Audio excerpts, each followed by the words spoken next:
Please take your seats at our table. We're now formally live in our live stream. Following on from yesterday's presentations and deliberations related to prevention and education, we're going to continue that theme this morning and start immediately on the whole area of resilience and well-being. I'm going to call to the podium immediately to get us going Professor Pat Dolan, who's the UNESCO Chair in Children, Youth and Civic Engagement in the University of Galway, and he's also wide experience working within the services and not just as an academic. Pat, you're very welcome. Thank you very much, and good morning, everybody. Lovely to be here, and thanks very much for the invitation to speak to you this morning. Basically, I'm going to make an argument across three things in relation to understanding resilience. So resilience is the capacity to bounce back, it's the capacity to do better than expected, it's the capacity to recover. But two conditions need to be there in order to judge resilience. One is extreme trauma or extreme difficulty, and the other one is that you just don't cope, you actually do better in life. So it's a very hopeful message. But I'm going to start with three underpinning positions to get us to discuss these things. The first one is, if you look at resilience in the context of programs or in the context of how people live their lives, at a very basic level, if you think about drug misuse, there's a moral case that prevention, early intervention, that accelerates the capacity of people to do well and deal with issues in their lives needs to be taken more seriously. There's a moral case that we have to not be thinking about prevention, early intervention, as something that comes at the end of a meal, but as the main course. The scientific case behind resilience and well-being is overwhelming, and I've been researching this with colleagues both nationally at the University of Galway and internationally within UNESCO for decades. And the evidence is absolutely overwhelming. Where you support young people and families in their communities, sometimes in very, very basic ways, it has amazing results. But you need to put the capacity in. And the evidence for that ranges from the excellent work that organisations like Feroiga have done around things like Big Brothers Big Sisters program, where it was randomised controlled trial evidence research, which I was involved in, right through to youth leadership, right through to many, many community interventions. So the case from a scientific, I'm a social scientist, from a scientific point of view is absolutely overwhelming. So I'm saying there's a moral case, this is something we should be doing as a society, and I really, really feel that. I can't say that strongly enough. You shouldn't have to make the case for it. Secondly, resilience works, and we're going to look at a little bit more at that very quickly. But the last thing I'd say, that even if you didn't take those two cases, which I think you should take as a society, the social return on investment case around interventions that are prevention, early intervention services that include the capacity to enable resilience in young people, families and communities is overwhelming. James Heckman, for example, the Nobel Prize winner in Economist, he showed that in early childhood education, for every euro you spent, you get something like in the region of €12 of a return. That's less people in psychiatric services when they grow up, it's less damage, even if you take very basic societal returns. The social return on investment in prevention and early intervention is outstanding and something that we really have to take seriously. So this may seem a really weird thing to say in one way, but it's not. So resilience is the capacity in life where your protective factors in your life outweigh your risk factors. Your protective factors are family, friends, community, staying in school, being involved in a hobby, believe it or not. Robbie Gilligan's work on the connection between resilience and engagement in a hobby as a method to actually, for want of a better term, to deflect from drug use is a great example that is there. So everything from mentoring, community programs, and this idea of new models of civic engagement.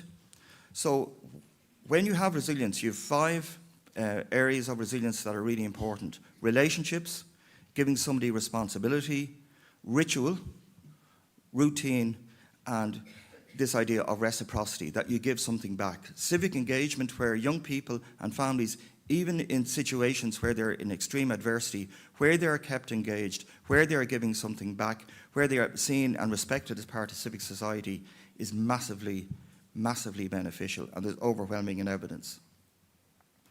There are three underpinning ways of thinking about resilience. So resilience is this idea that your protective factors outweigh your risk factors.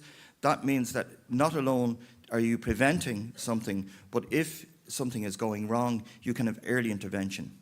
So the obvious thing is to think, well, we need to retain young people in schools. We need to have, normative life experiences for young people and parents. And obviously issues like poverty, inequality are there. I'm not saying that. Resilience is not just about individuals pulling themselves up by their straps, that kind of nonsensical notion of resilience. Resilience is ecological. It goes across society. And that gets back to my earlier point that we need to think about the wider moral case around resilience. But it's underpinned by two very quick things. One is family support. And because of support of families across nuclear extended family, right into community relationships, they're the reasons that many of us get by in life. Because we get practical support, which is social support, we get emotional support, and we get advice support from people in our families. That's the three forms of social support. And they're the key ingredients in the resilience Irish stew, and I'm a bad cook, but the three ingredients in a good Irish stew are practical support like tangible support, emotional support, and advice support. Where you have in place good family support and where you have good social support, you get the capacity for resilience to thrive. And resilience is all about thriving in the face of adversity, and these all contribute to your well-being. I would make an argument of something that I've been looking at lately with colleagues nationally and internationally, is that empathy education, the capacity for effective and cognitive empathy, which is active empathy, is a key ingredient. It's a key ingredient because it enables us, it's like what oils resiliency in our lives and oils our capacity to manage and get ahead. Empathy is not pity, it's compassion. And I would argue in the context of early intervention where people are involved in drug use, compassion is a key ingredient. And I don't mean in a soft way, I mean in a very, very real way. And there's overwhelming evidence. We've just developed a schools program called Activating Social Empathy, which is now going on the SPHE program. But that needs capacity and it needs growth. And this gets back to my earlier point. You might find it ironic that I'm suggesting that we think about COVID today. We're all trying to forget about COVID. But actually, during COVID, it's very interesting. I was involved in a global study with 106 countries involving youth from all over the world. And they were facing COVID in as difficult circumstances we were in some places and worse. But we trained young people to be researchers, to research, even from Zoom, what COVID meant to them in their lives and their families and communities. And it's really interesting. The one thing that they all came up with internationally was the notion of being resilient, the notion of thriving and overcoming the odds. And that meant different things in the context of COVID. But it's a great example of how, in a very, very difficult situation, resilience was the one thing that shone for people. So importantly, we know a lot about what works, and a lot of and you've heard a lot, I'm sure, in the last few days and in recent meetings on the Assembly. We know a lot about what works, both nationally and internationally. What we do know is the importance of a caring adult in our life. We know the importance of stable relationships. We know the importance of being involved in your community, staying at school. These things, which may seem very banal, they're actually incredibly important in prevention. Just 2 minutes, Pat. Okay, and they're also the key ingredients in enabling your resilience. But even if you look apart from that, one of the things we know about why works, why does it work as opposed to what works, the reason it works is because of relationships. And relationships are what we all thrive on. And for young people or adults who see themselves as on the margin or on the edge, the very reason they can get back on the mainstream is because of the relationships. And you will hear lots of story of recovery. And resilience is not just about recovery. Resilience is about recovery and coming back as better. It's not just about coping. The positive news is that we know how this can be done. The challenge is, where do we go from here? So the argument is, in any budget you look from a social policy point of view, at least 20% of what you are spending needs to go on prevention and early intervention. Why are we waiting? Why are we waiting? Why are we waiting until we're in crisis? Why are we not intervening early? So I would make the case that in medicine we learned the importance of early intervention. in our social lives and in our social interaction with young people and adults and communities who are experiencing drug misuse, the key factor for me is intervene early and often. Thank you. Thank you, Pat. And thank you, Pat. And some very strong messages for all of us, actually, in relation to 5 key areas of resilience I was really interested in, and the importance you stress on relationships, which I think in an Irish context is always important. Thank you, Pat. Okay, my next 2 presenters are Andy and Sean. On the extreme right from the end of the panel, they're going to present from the panel table. For those who were, Andy and Sean are from Narcotics Anonymous, and for those who are watching through a live stream, the camera won't, for obvious reasons of the presentation, be on Andy and Sean, but those on live stream will hear their presentation. Andy and Sean, over to you. Thank you. Thanks very much. Good morning, everybody. My name is Sean, and this is Andy. We're both members of Narcotics Anonymous, recovering drug addicts with many years of clean time, which is what we define as abstinence from all forms of mood-altering drugs. So before I go into the presentation, I'm just going to explain a little bit about what we're here to do. We're here to give you information about our organisation. We, as an organisation, do not offer or have any opinions on any outside issues. So we're not here to lobby or to give any opinions about any of the many issues that will be discussed here today. Our only desire is that, as an organisation, is that we help carry the message of Narcotics Anonymous. And the message of Narcotics Anonymous is that an addict, any addict, can stop using drugs, lose the desire to use, and find a new way to live. So for that reason, we don't want to dilute that message, we don't want to be distracted from that message, so we don't have an opinion on outside issues. It's also the reason why we maintain anonymity at the level of press, radio and films. We don't want the organisation to be associated with any identifiable individuals. And by the same token, if anybody was watching this or listening to this who may think about joining Narcotics Anonymous at some point in the future, we can assure them that you will not need to identify yourself as a member of Narcotics Anonymous at the level of press, radio and film. So that's why we maintain our anonymity. So, I hope this button is going to work now. The origin of our name, basically what the presentation will be is I'm going to give a little bit of historical context. Andy will talk about what NA is and go through a bit of a survey that was an informal survey that was conducted of our membership, and then I'll end up the proceedings talking about how we can and do cooperate with professionals in the drug treatment field. We originally called Narcotics. The organisation stemmed from actually a guy called Jimmy Kinnan, Jimmy K, born in Paisley, Scotland, of Irish parents, who was a member of AA in Sun Valley in California in the early 50s, but realised that it wasn't exactly what he needed to address his drug addiction issues, so started an organisation which, with the very kind permission of Alcoholics Anonymous, we're allowed to adapt their 12 steps and a lot of their material into our own organisation. It is a non-drug specific program, so we welcome anybody who takes any kind of drug or who has a problem with any kind of drug, be it legal, illegal. We consider alcohol to be a drug, so we don't differentiate between, even though the name may suggest street drugs, we don't differentiate between any of the drugs that people have problems with. We are happy to help anybody. And as it says on the bottom, it's a program of complete abstinence from all mood-altering substances. We started in Ireland in 1979. The first meetings were held in the old Rutland Centre in Clondalkin. There was a slow growth until the publication of the basic text in 1983, which led to an explosive growth all over the world, really, of Narcotics Anonymous meetings. And as of this month, last month, there are now 237 physical weekly meetings in Ireland, which covers both North and South, and 80 online meetings. We have 30 meetings in prisons and treatment centres. So I'm going to hand over to Andy now.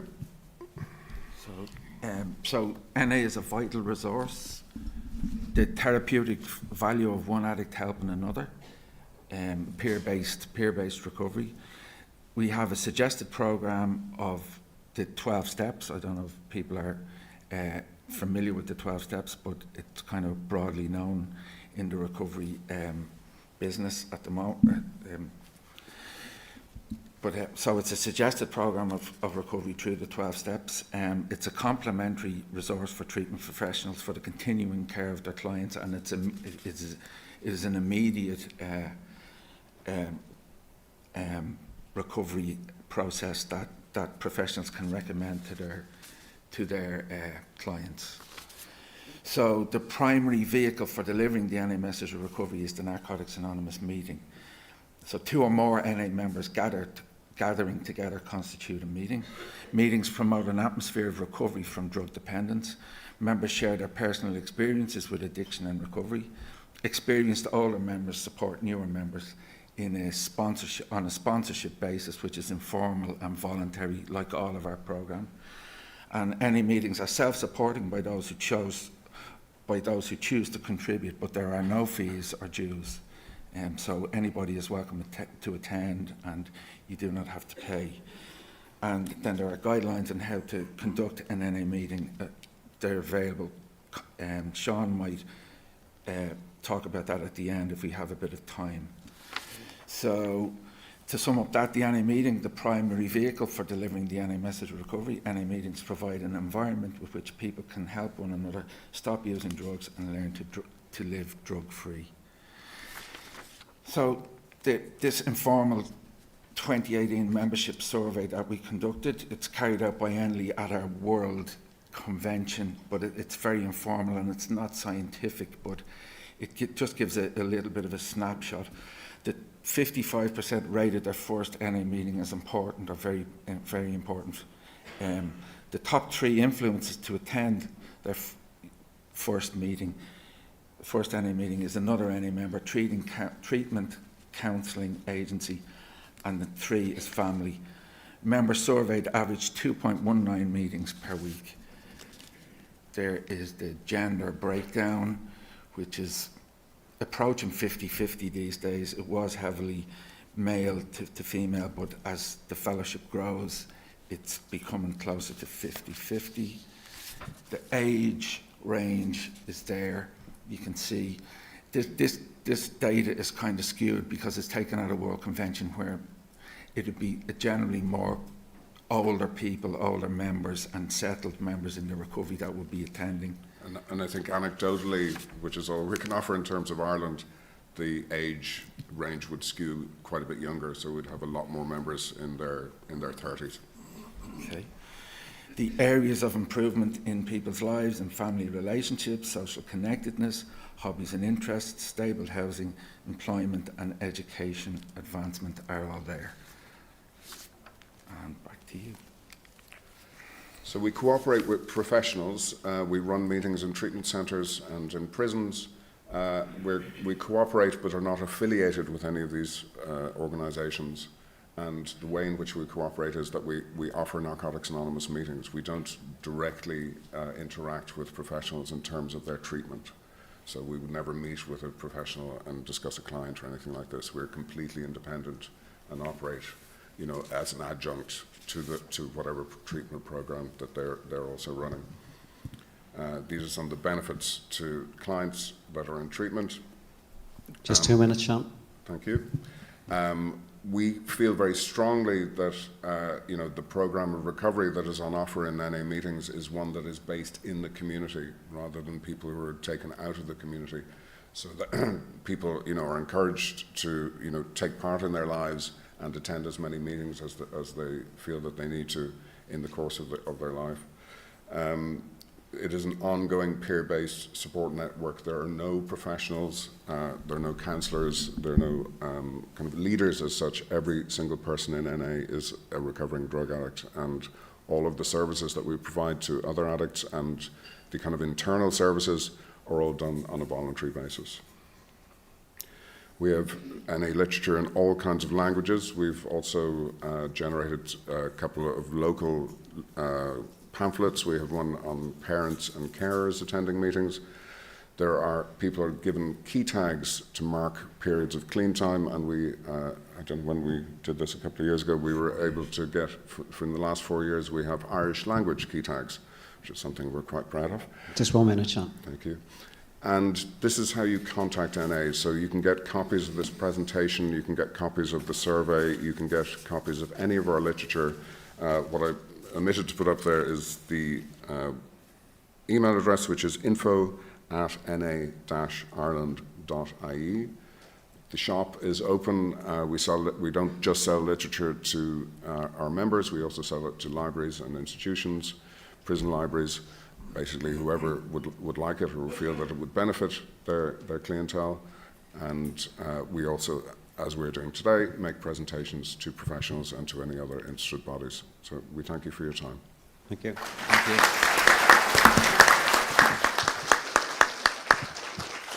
Thank you, Andy and Sean, for the outlining the work and a very discreet way in which you deliver your services for people who find themselves in vulnerable situations. Now, next up is Laura Dunleavy. Laura is a social care worker with Kinship Care, and she's going to share her own experiences working at the front line with vulnerable people in vulnerable situations.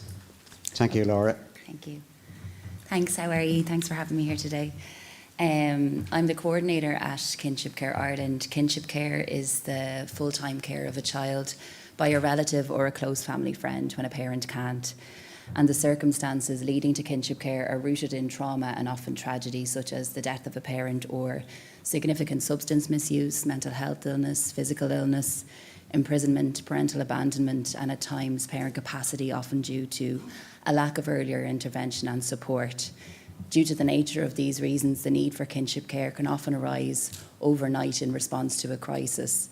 And we were advocating this week in the Oireachtas for a support pathway and policy development specific to kinship care.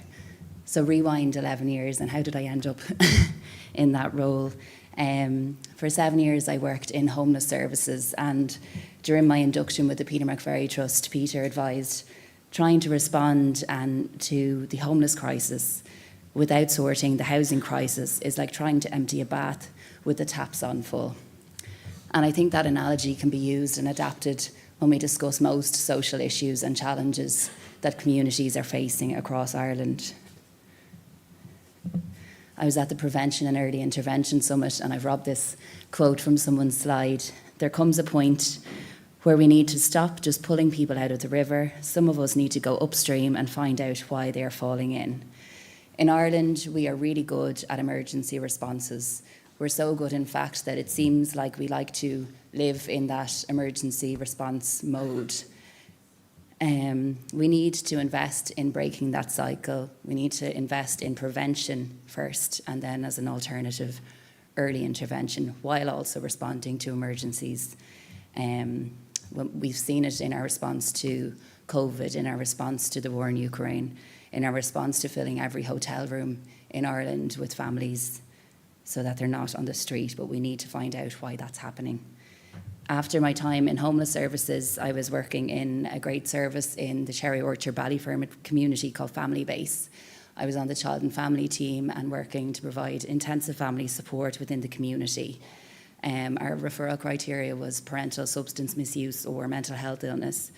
If you walked inside the door at Family Base as a family, you could access early years services, and while your child was in the early years setting, a parent could access substance misuse counselling. The 10-year-old could access the youth and community clubs downstairs, getting little nuggets of opportunity to be a child, while also building up self-esteem and confidence. Upstairs, I was on the child and family team. While that was happening, you could be doing one-to-one peer work and key work support for children, looking at the challenges within the home, building up coping strategies, looking at dysregulation within the classroom and supporting that child to sustain their school engagement. While the child was in school, we were in the home working on parenting support, trying to remove the barriers for accessing services and supports.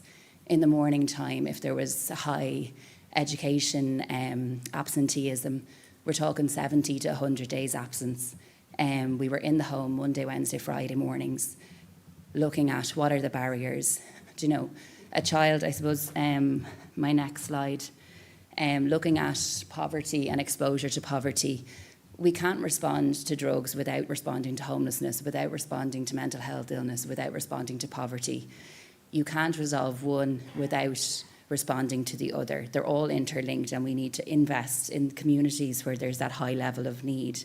I have this picture of, I don't know whether anyone did biology, and the picture of is it a quadrant or a quadrant? And when you throw it out and you look at what is the exposure within a community or an ecosystem. For a child living in poverty, their exposure is so much different to that of their peers. We look at that, basic needs being met, food, safety. A child can't go into education setting and learn if their journey to school has been one coming from trauma. I have this picture here of this lovely smooth bridge for a child. Imagine that white building is their school. For a child coming from a privileged home, they have a very smooth route to school. For a child growing up in a home impacted by poverty and substance misuse, and I'm not just using an example that I'm making up, I'm using examples of homes that I was in supporting in. The child of say the 8-year-old is the eldest. You can guarantee that that child is the one who's setting the alarm, who's getting their siblings up and out of bed. Before they wake their siblings up, they're going in to check on mum and dad to make sure they're okay. They're trying to get the uniform sorted. They're trying to, maybe there's no breakfast there accessible, but they're trying to get lunches ready.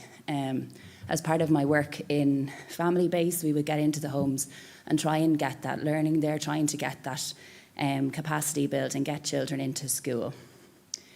That child arriving into school's capacity to learn, they're living in that trauma response. Then it becomes the child, the issue child within the classroom, the child who's acting out. We need to intervene and support.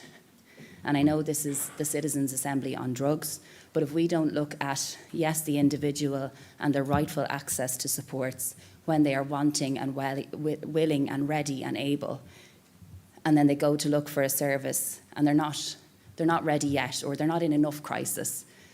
There's not enough beds at the moment. Come back to us in 6 months' time. We're missing opportunities for that intervention. Lynn Ruan mentioned recently in a very strong presentation, if we look inside our state-run institutions, our prisons, our psychiatric hospitals, we will find the carnage that childhood poverty leaves. How often do you hear they're not meeting the threshold, not enough crisis, no beds?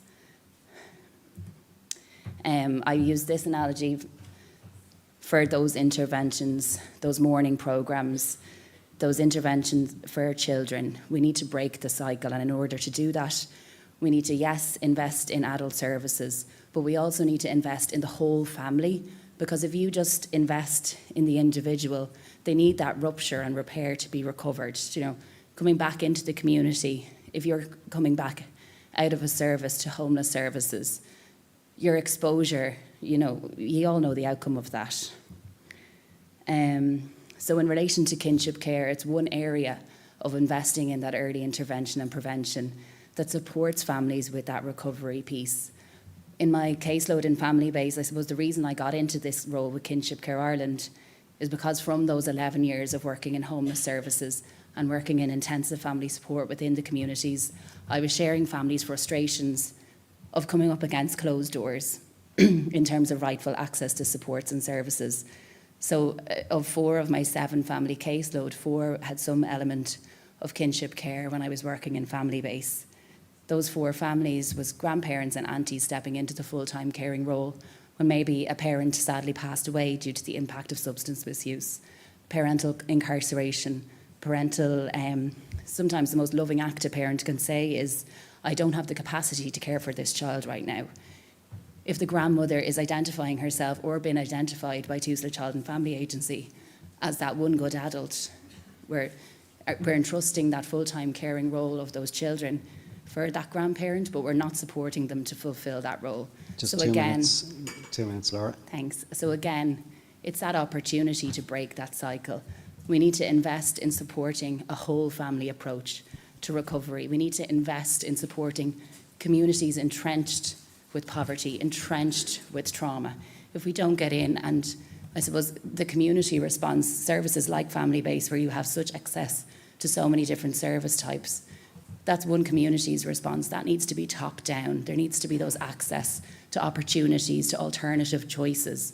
No mother looks at their newborn baby and says, this is the world that I want for you. These are the options and the choices that I want available to you. It's the system and the structures from a top-down level that need to create those alternative options to intervene early. When does the narrative change from one of empathy, looking at a child who has holes in their shoes, who has no winter coat, who has, so much struggles within their home? When does the narrative change to one of that young person down the road causing havoc for my local community? A few years ago, you would have heard of the Garda ramming situation in Cherry Orchard. Just 1 minute, Laura, please. What you didn't see on the media was that those children, no guards should be put, no staff member should be put at risk going to do their job. But you didn't see in the media that those children's alternative learning setting had been closed due to a lack of funding during COVID. Cause, effect. Okay, so we need to stop looking at the emergency response, the plaster. We need to go back upstream to the root and look at investing on early intervention and prevention supports. If you're interested in more information around kinship care, do get in touch. Thank you. Thank you, Laura.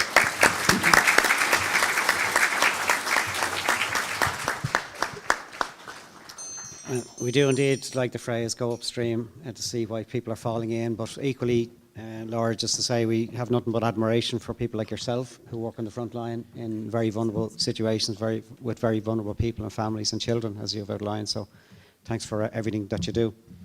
Okay, next up is Aubrey McCarthy, and Aubrey is the founder and CEO of Tiglin, and we will have had previously one of Aubrey's colleagues in to present to us at the last Assembly meeting actually. So Aubrey, over to yourself to talk about some of the work your organisation does for the most vulnerable in addiction and homeless services.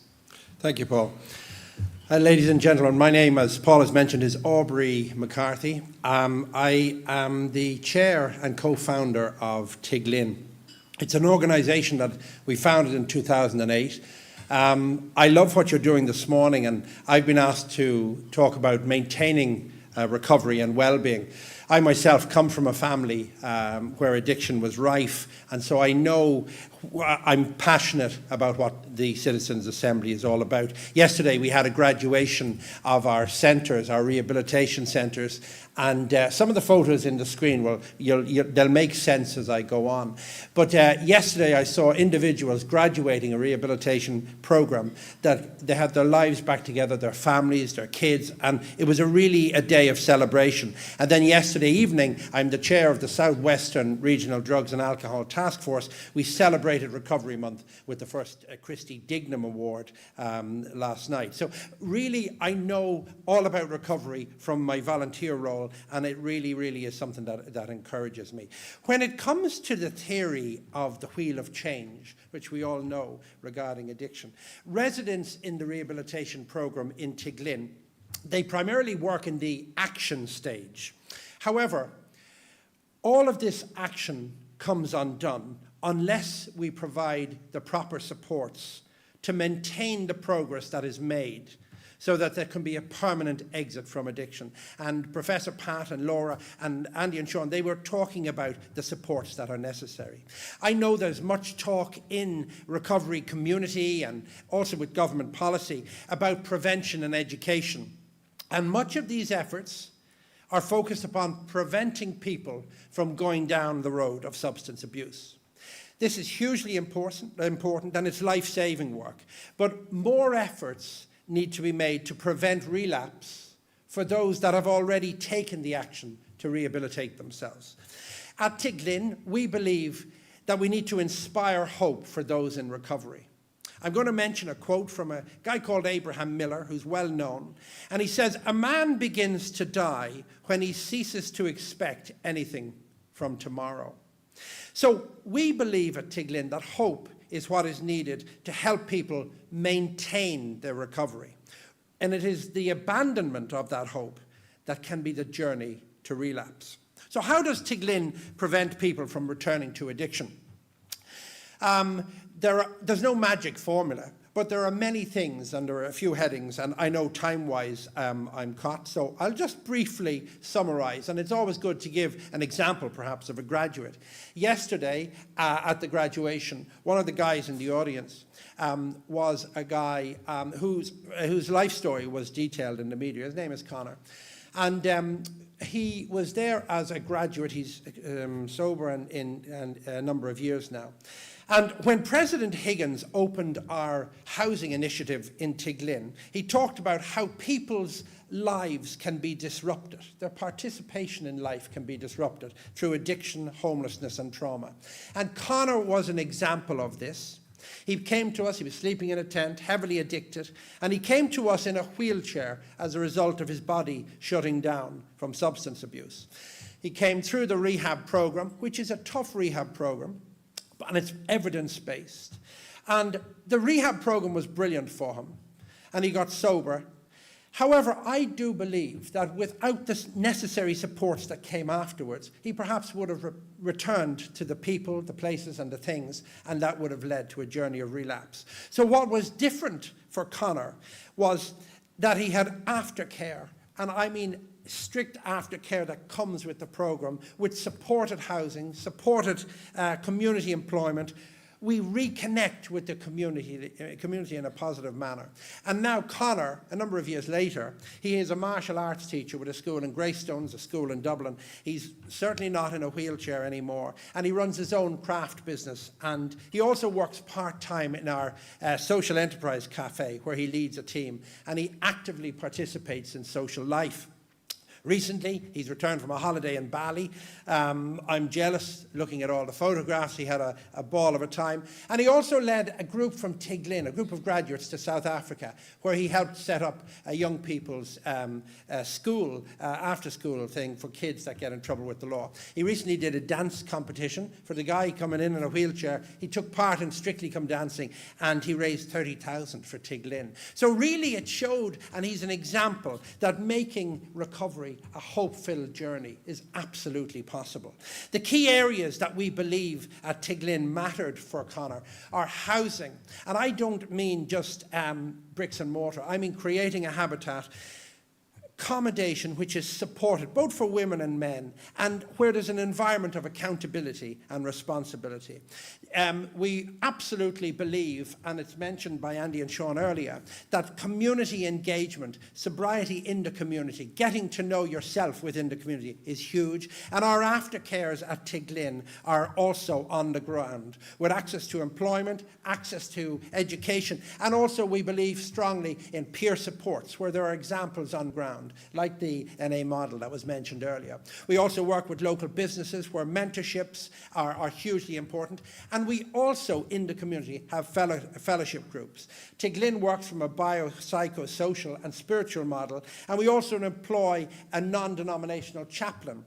So faith can be a key aspect in what the individual's recovering is about as well. That's 12 steps, smart recovery, the local churches, whatever is important. As Professor Pat Dolan said, resilience is where your protective factors outweigh your risk factors. Tiglin invests strongly in the protective factors. Carrigeedon, which is our housing project, it was shown there on the photograph, when President Higgins opened that last year, he said it's a model that Tiglin and Wicklow County Council can be proud of. It's an amazing example for all the people who want to use it. And he said he hopes that city managers and county councillors can look at this and say, should we not be doing something like this in our own area? And what's the uniqueness of the Tiglin approach? As I said, it's not magical, but it's about housing and aftercare, where step one, there's the aftercare, when you come out of the rehab, it's linked to 7 months of supported accommodation, okay, when you exit the rehab. Then step two is we work with the individuals in supported independent housing. And then step three is we work with the individuals to secure private rented accommodation. Aside from all that, we have wraparound care regarding residents that have moved on. And that's through community employment. We have a range of community employment schemes. We've worked with third-level institutions. We've partnered with the Southeast Technological University. Last week, Oliver Callan did a program about 2 guys who came to us, and they were living in a park, and they didn't have a wonderful education.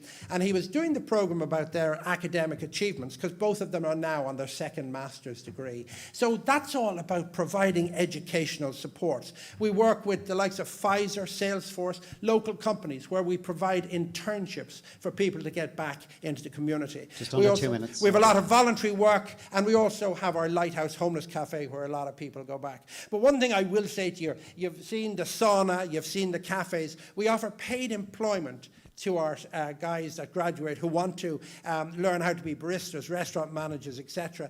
And we have a bakery, a carpentry workshop, and all this has happened organically. It's in the community, it's in Greystones, and customers come not because it's a charity, not because they want to help people who have come undone. They come because the product, what we have, is excellent. The coffee is the best in Ireland, and there's a wonderful sauna, and then you take a dip in the sea. And we've also opened a cafe, a social enterprise, at the forecourts in Dublin as well. And it's to get guys back in the community as people who contribute to society. So we believe strongly that supports in the community to integrate with independent living, it is hugely important, and it's important that there is life beyond the addiction. I could go on to say so much more about our guys taking part in the local rugby clubs, our ladies taking part, a whole lot of, we're really embracing the community, and the community really embraces what we do. I just want to end with a quote from C.S. Lewis, where, and I love this quote, he says, "We cannot go back to the start and change the beginning, but by God, we can change the ending." And I believe that's what Tiglin is about. It's to give people like myself or yourself or our family members an opportunity to change how they end. Okay, thank you very much. Thank you.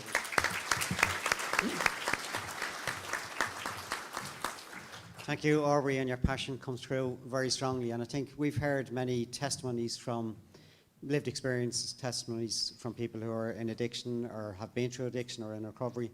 And I think what you do share there, Aubrey, is the essence of hope. And there is hope for everybody at all different stages. So that's good and reassuring for all of us today as well. And can I just say to panellists, thanks again for holding the time. You will have an opportunity in the Q&A if you want to go back to a point that you didn't have enough time in your presentation, or you want to stress something you didn't have the time to say. So there'll be plenty more time. I'm actually going to go straight to the tables again. That's the format we have for this. Sorry, straight to the Q&A this time, just in terms of anybody's. A lot of the teams I think that we did here in this morning's session do flow through from yesterday's teams, particularly from Father Peter McVerry and others yesterday, just sharing some of the issues around a holistic approach to supports for people in terms of prevention. You can't just tackle the addiction issue, you have to tackle many of the other environmental issues, which the panellists again have outlined, and indeed Laura outlined again. So I'm going to open it out, open mic, again random. Anybody want to just put up their hand, and we'll have a mic for if you want to pose any questions for the panel, please. Jessie, table 7. Thanks. This is for Pat Dolan. I'm just asking about the new Activate Social Empathy that you're putting into the SPHE modules and stuff like that within the schools. We heard yesterday that SPHE is actually only compulsory for the first 3 years. So how are you tailoring that to the right age group, and should you not be looking forward to maybe the transition 5th and 6th years? Pat, just before you take time, I'm just going to take another question and keep them flowing, and then, yeah, sorry, back at, I can't see tables. You can put your table numbers up, I'll be able to. All right, 12, sorry, I'm too small. Good morning. Good morning, everybody. Great session, guys. Andy and Sean, can you just elaborate a little bit on your success rate and how you measure your success for NA? It seems a worthwhile project. Just like to know a little more about the success of it. Thank you. And sorry, if there's one more people, yeah, back at table 2 here.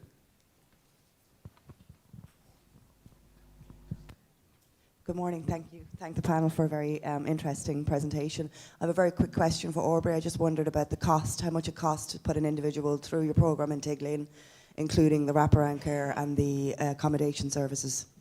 Thank you.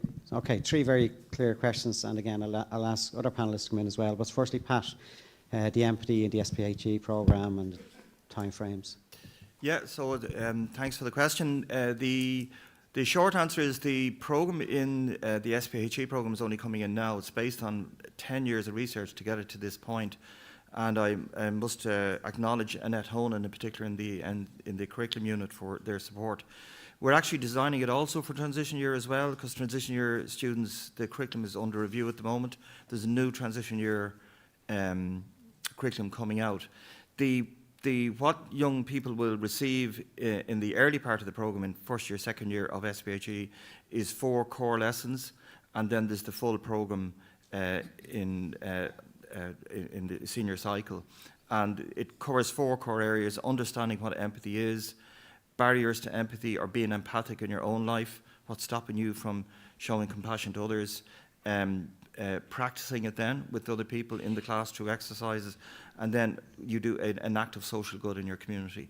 So you actually get, now the fuller programme, which is a 12 lesson programme, we have that through Feroga, we have that in community youth work organisations as well, but it's a matter of getting this in stages. I mean, if I was Minister for Education, I'd have it compulsory everywhere fully tomorrow. But I have to say, in fairness to Annette and colleagues at the Department of Education, they have been very, very supportive. And just to finally add that it's based on evidence. It's not. We've done a lot of research on this in terms of trialling it, and what we're finding already is that it actually is quite amazingly liberating from young people. We actually have young people. We train them as researchers. They actually trained as researchers with us in the university, and they actually have evaluated the programme on the basis of what they think really works. And it's really been quite alarmingly refreshing for me. And Pat, we had Annette was here with us yesterday as well as part of that. Yeah, just say that. But can I just ask, just to follow on very briefly, there was a number of questions from the members yesterday about the delivery of the programme in the SPHE, and Annette was saying best delivered by teachers, and that was a strong view. Have you any view on that? I mean, could individuals who's been through different experiences add value into the schools? Absolutely. But one of the things we've developed as part of the programme is with youth as researchers, actually with Cillian Murphy, the actor who's patron of the project, we have young people who've looked at social issues in their life, including issues around drug use, issues around mental health, issues around LGBTQ plus issues, things that were going on in their life. And they've researched those, made short videos on the evidence that they're finding, and we're using that as a peer learning through 6-7 minute YouTube videos. But within the schools, there's obviously much more space within community youth work programmes about how it's delivered in schools because of tight schedules. The main thing is that it's actually from my perspective anyway, the main thing is that it is now in the system, and hopefully will grow from there. No, thanks, and thanks for coming back on that. I think, Andy, Sean, there was the question around measuring success, which would come up again yesterday consistently, and just, Laura, I might come to you then after as well. Just, I mean, how do you measure success as well, also from some of the programmes? So, Andy, Sean? Yeah, as is the nature of our organisation, we do not keep membership records. So the only data that we actually generate is self-reported responses to the survey, which we referenced earlier, that last survey in 2018, which was taken at the World Convention. And we've left some leaflets on the tables as well, which have a European version of that survey. The self-reported median time of being clean from all mood-altering substances from that survey in 2018 was 11.4 years. So I'm afraid that's all we can offer, really. Just by the nature of the organisation, we don't take properly scientific surveys because the construction of the organisation precludes it.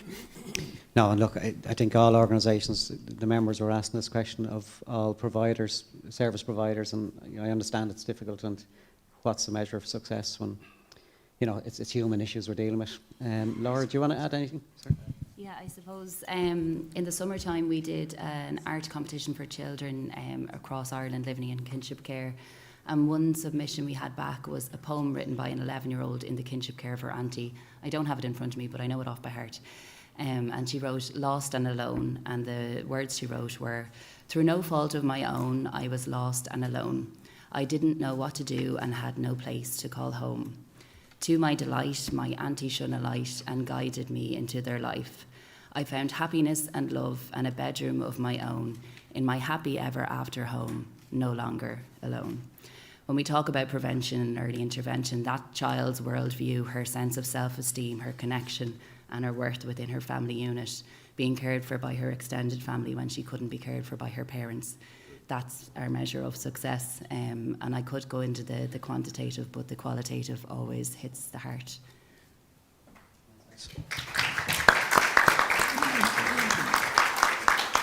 And I'm going to come back to our other panellists in a second, but I know, and she would never forgive me now, but I know Johanna Ivers has some research here on Peerled. Are you awake there, Johanna? Sorry.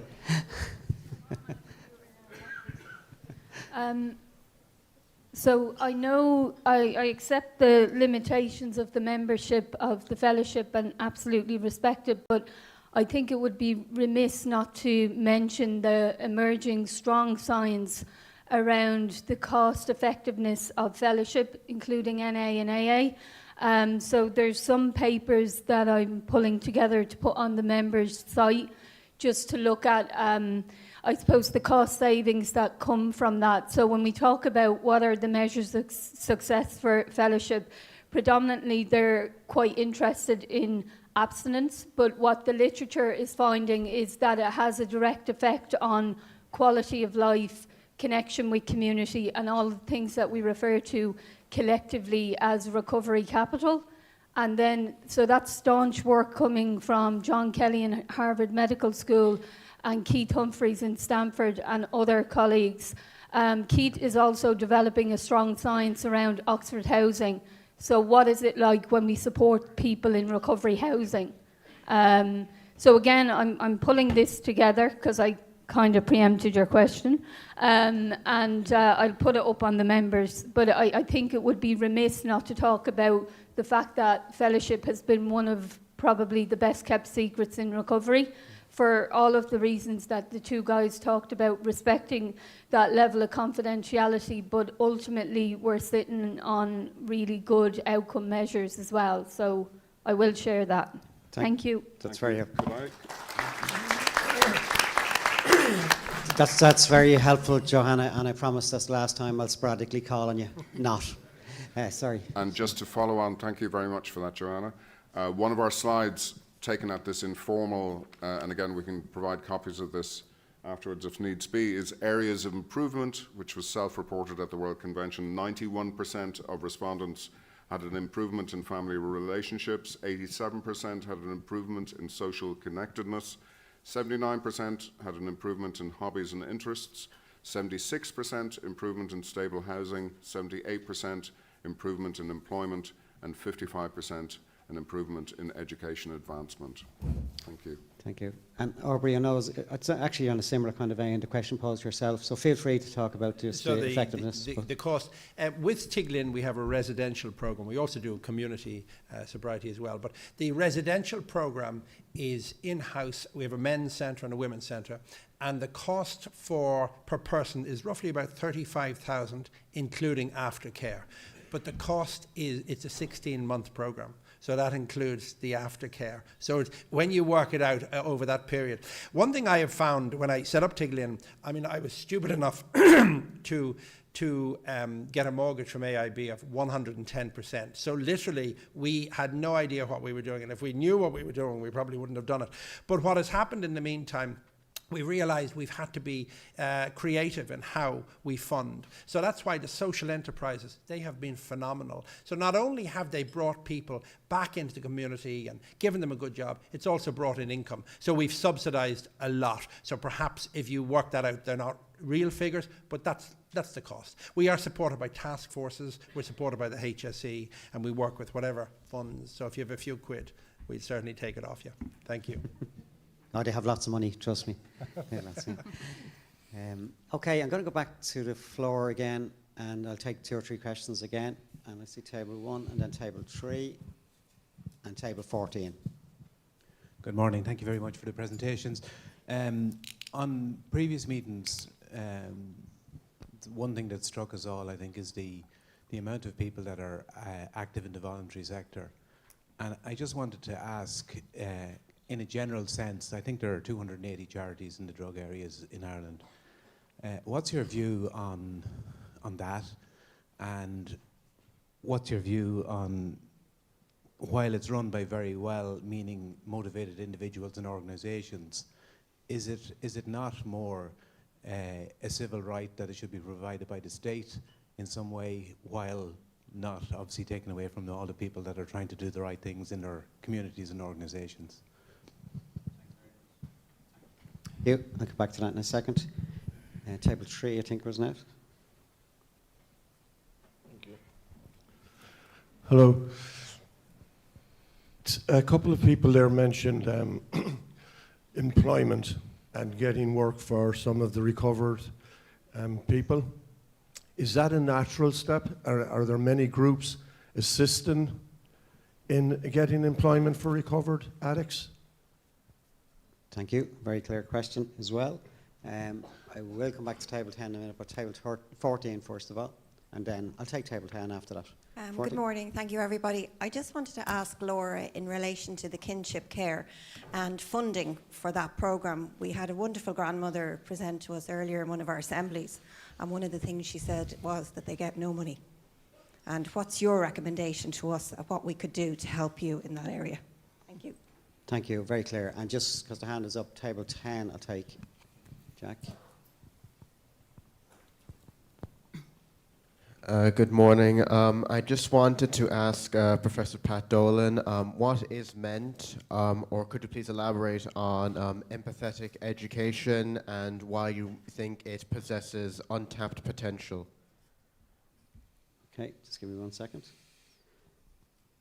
Okay, the first question, just if I can come to it, which has been on the members' minds on a few occasions, and I know we have Jim Walsh presenting from the department later, but question around the number of community and voluntary organisations working in this very challenging area, and should this be a rights-based approach, and should it be statutory services provided by the state, or is this the right model, or what would you see as the right model? So, Aubrey, I might go to you first. Yeah, you know, I'm in business myself, and I'm a volunteer for Tiglin, and I've never taken any contributions or anything from Tiglin. And the reason I got involved, as a child, I had seen addiction firsthand.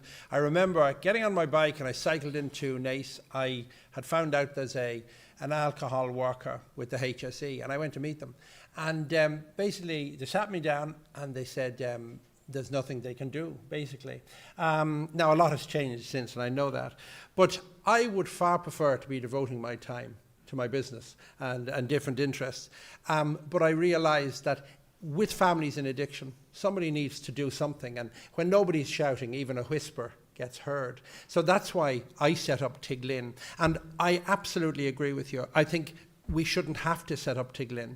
I think it should be done by the state. But in the meantime, we have to be doing something, because as Laura said, there's people falling in and we're trying to pull them out of the river.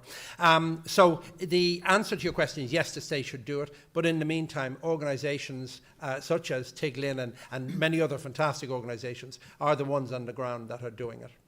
Does that answer your question? Yeah, no, thanks. And I think it is recognised the huge gap that the voluntary community sector is organised. And I think the question more comes from, you know, should state take the obligation and take a bigger role? I think it's... And Paul, just my personality is, if I see a gap, when we set up Tiglin, then we saw a gap when the guys were coming out of they were going back to the very place they got ill in the first place. So we said, okay, housing is an issue there. So we had to provide supported housing. There's a gap. Then we found a lot of them had no CV. What are you going to do? Say I was in rehab for 6 months? So nobody's going to employ you.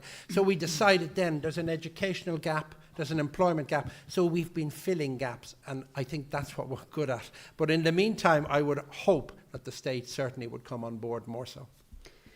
Laura, can I just ask you to comment on that question, but also not just that question there about the role of the state versus the role of community voluntary, but also then the question around funding sources and any recommendations you feel you should like to make to us, the Assembly members? Yeah, I think in relation to your question here, Table 1, there's so many services in some communities, they're so dense with services, and we're trying to get that collaboration and that joined up thinking, for want of a better expression, so that there's not that duplication, that services are working together to make sure that there's accessibility to all types of services within the community.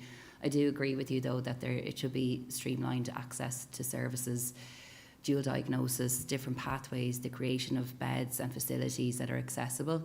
I don't know if that answers your question either, but it is that piece. I'm really glad that you asked that question at table 14. Kinship care is often an alternative to more formal foster or state care, and kinship carers are entrusted with the full-time care of a child. But at that critical time when they take on that role, that family are closed off to social work intervention, and we would be advocating for a support pathway at that time. That's why we were in the Oireachtas on Wednesday. We have been engaging with Minister O'Gorman's department around that policy development. Families require an access to financial, legal, trauma recovery support and other interventions. To give context, there's an estimated 10,000 children in kinship care in Ireland. Last year, just over 2,000 payments of the Guardian's payment were made out, and that's the only accessible social welfare payment that kinship carers can apply for. Many kinship carers are grandparents, as you said, funding that full-time caring role on their state pension. I spoke with a kinship carer recently in her 70s. She advised she wasn't afforded the dignity to make funeral repayments for her son because she was struggling to make ends meet and put food at the table and meet the basic needs of the children who were left in her care as a result of that parental loss. Families are being pushed into poverty. They need to be scaffolded and supported at that time, but they're actually being pushed down and met with closed doors. That's one area that we're advocating for. There's also many, many more, but I hope that answers your question, and we are advocating for reform of the Guardian's payment along with an increase of the payment. It's €203 per week, in stark contrast to the foster carers payment, which is €325 per week with an increment when the child turns the age of 12, in recognition that raising a child of an older age is more expensive. So those families need to be supported to fulfil that role, and thank you for that question. It's a very clear recommendation. That's what you see can add some value and help. Can I just ask again, Andy and Sean, do you want to make any comment on this question and challenge around the role of the state versus the role of voluntary organisations or community organisations? With the greatest of respect to the Assembly, this is not something that we can have any comment on. We don't have an opinion on government policy or anything other than what we do. What we're concerned with is directly helping addicts helping addicts, and anything else we don't venture an opinion on. No, fair enough. You did say at the start, and I didn't want to put you on the spot. Pat, I know you're trying to come in there. Yeah, just on that question, because I think it's a really important question, and I think I'd say three things. One is that absolutely, that was my opening statement. I think there is a moral case on the state to invest. It doesn't mean that they exclude community and voluntary organisations. I think they need to work in partnership with them. It's the vehicle. But they have to be funded properly. They have to be given the capacity to do what they can do. And they're not being given that. That's been straight.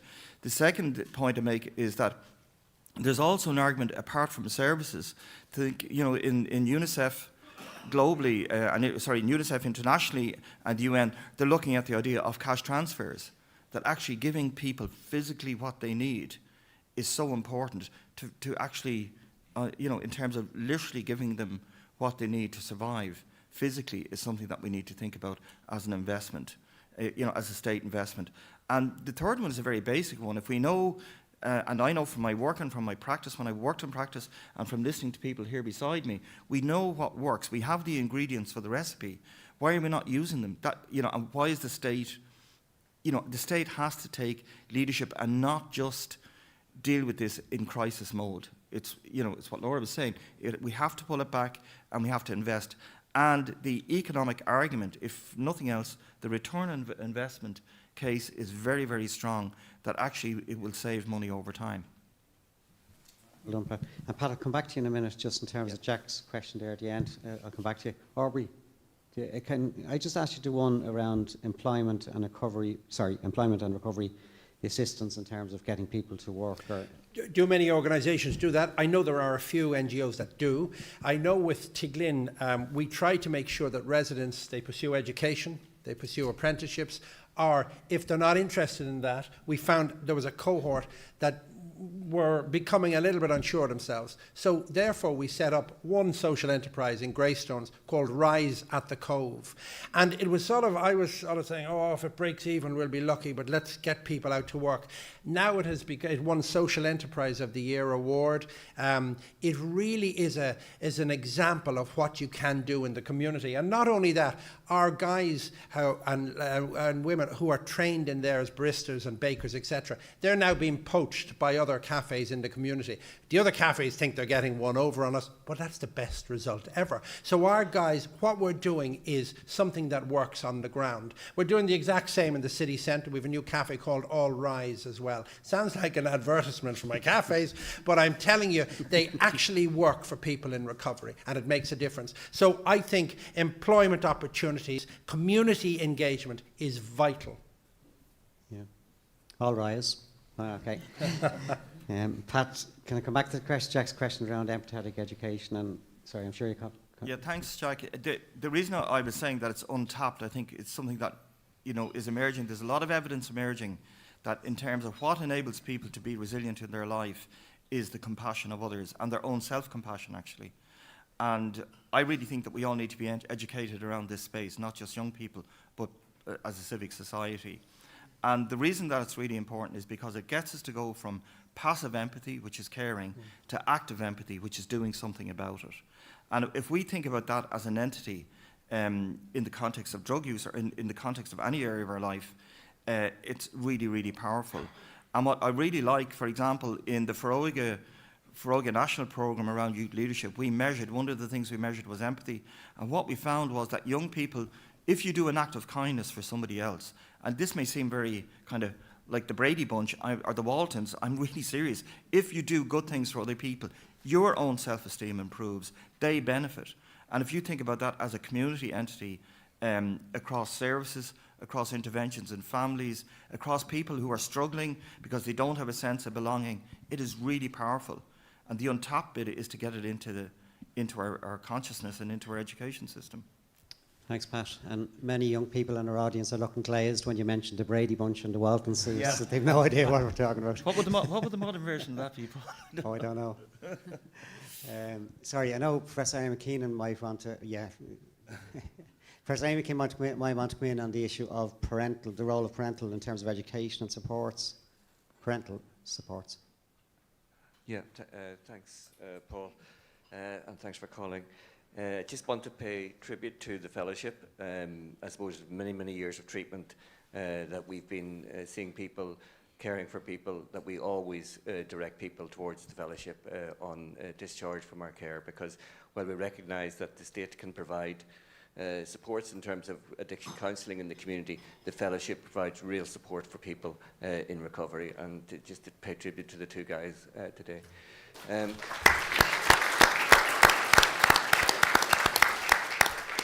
And I suppose we've been, the question about the NGO sector and the state providing all the care, I think if I suggested that we get rid of the NGO sector, I'd be shot in relation to that. So I think we do work in partnership, and I think a lot of the services in the community have grown from the community, and I think that we've got to remember in 1996 when Pat Rabbitt first introduced the task force model, it was grassroots from the community that were asking for involvement in responding to the problem which was affecting the community. So our partnership with the NGO sector, our partnership with communities is about, that's all about the work that we're doing in partnership, so that's important. But one specific issue I wanted to talk about was what Mary brought up yesterday, and she asked about experts coming into schools to talk to kids. And the idea was that the SPHE should be delivered within the schools by the teachers, and the experts coming in is maybe counterproductive. But there is one area, I think, that maybe it's been neglected a little bit, about experts coming in and talking to parents parents of the children within the school, because I think we've maybe missed it a little bit, but parents have a hugely important role to play in relation to prevention with their children. And like it or not, parents are still a huge influence on children. We've heard about peers, we've heard about schools, but parents are the primary influence in terms of prevention. But parents often feel de-skilled when it comes to drugs. So they don't know about the drugs. The children will say to them, oh, look, you're drinking, you don't know anything about the new drugs. So parents often feel de-skilled and not ready to be able to talk to them. I think we should be coming in and providing webinars, which we do for parents, but information to parents in schools to enable them to be able to talk to the children, to do that primary prevention work at home and to do that upstream work at home. And I think that would be really beneficial as a recommendation from the community to empower parents in relation to this. Thank you. Okay, we still have time if there's one or two pressing questions. Thank you. Tab 10 for everyone. And if there's anyone else, can you just pop your hand up and I'll come to you after this. Thank you. This is a question for Pat Dolan. You mentioned, Pat, at the end of your presentation that 20% of our national budget must be invested in social investment. Where did you come up with the figure of 20%?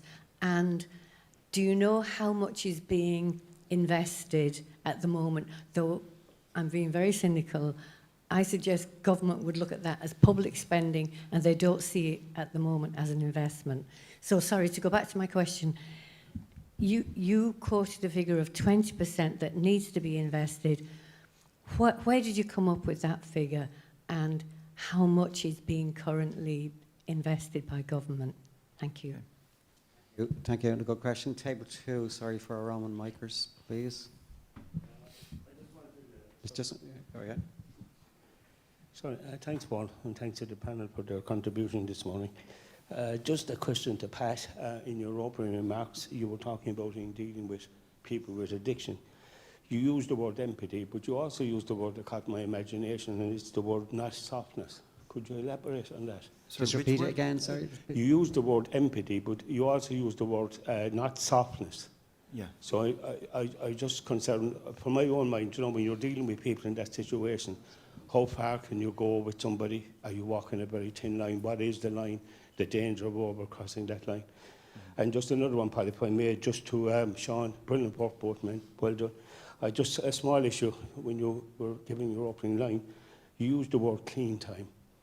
To me, that's a stigma.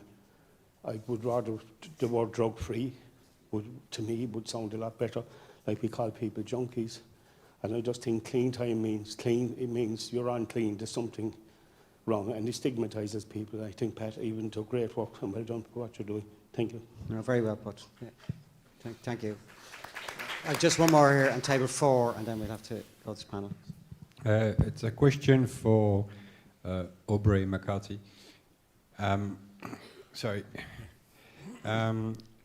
Which area of Ireland Tingling covers, and what would it take to replicate the business model of Tingling across Ireland? And could you please break down the cost of care? You mentioned 35,000 or across 16 months. Thank you. Okay, no, thank you again. Some really good questions posed. So, Pat, I might go to you first on the 20% social care investment. Where are we at? Where do you think we're at now? Where should it be? Yeah, so the figure, the estimated 20% comes from the work of Jim Heckman from the University of Chicago, who very famously, he got a Nobel Prize, I think in 1990 for it. He did this amazing work looking at early childhood education, preschool, and he worked out for every dollar you spend in the first 5 years of life, the return to the state, the return to civic society was around 10. But he said, in order to, his work, and there's others have looked at this as well, they reckon that you need to put, of your budget, you need to think about 20% of your budget going into prevention, into early intervention services, rather than just going into acute, the acute end of the scale. They're saying a minimum of 20%. In terms of what is provided at the moment, I think, and Paul, you might remember this, under the wave of Atlantic philanthropies, when that whole movement came in the noughties and into the tens, there was a really strong investment in prevention and intervention overall in the Irish government. I think that has waned a bit, and we had, of course, the crash and all the various other things. I would say it's very low, to be honest, and I can't give you a figure. I don't know. There's no point in saying I know when I don't. Yeah. And we will try to get some detailed figures on that, because it's a very good question. Pat, can I just stick with you, and then I might just also go to Laura before I go to Sean and Pat, but just the issue of words and importance of it, and stigmatisation, and potential stigmatisation, and just your experience in that. Yeah. So I don't know if I used the word softness. I didn't mean to use the word softness. I meant it's not a soft issue. It shouldn't be seen as empathy is sometimes seen as it's not really important. My point is that it's a really important concept. I think that's what I meant. And the idea of empathy is that getting back to how far do you go, it's the capacity to be in the other person's shoes. It's the capacity to understand where they're going from. Effective empathy is that you can feel for them. And that really, to me, is the key. And I think that's the key ingredient why it's so important. No, well point. And Laura, do you want to make any comment on that, just from what you say in your own experience and words and stigmatisation and marginalisation? Yeah, I think at the moment in Ireland, the gap is widening in terms of that divide, I suppose. You talk about working in, banking or any of that, where you get increments and bonuses every 6 months, and there's a beer at the desk on a Friday when you meet your targets. That gap between empathy for communities that you might not be exposed to or aware of is widened because of that. And I think it breaks away then from that mindset of empathy, and the language that we use is so important.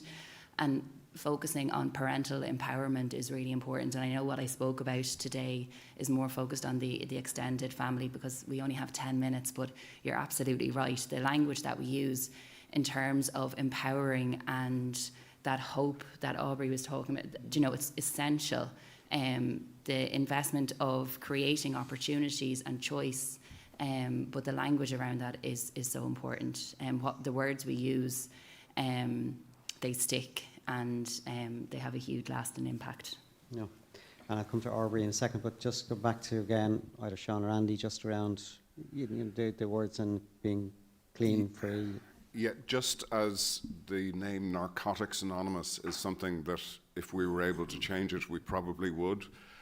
We are by definition creatures of habit.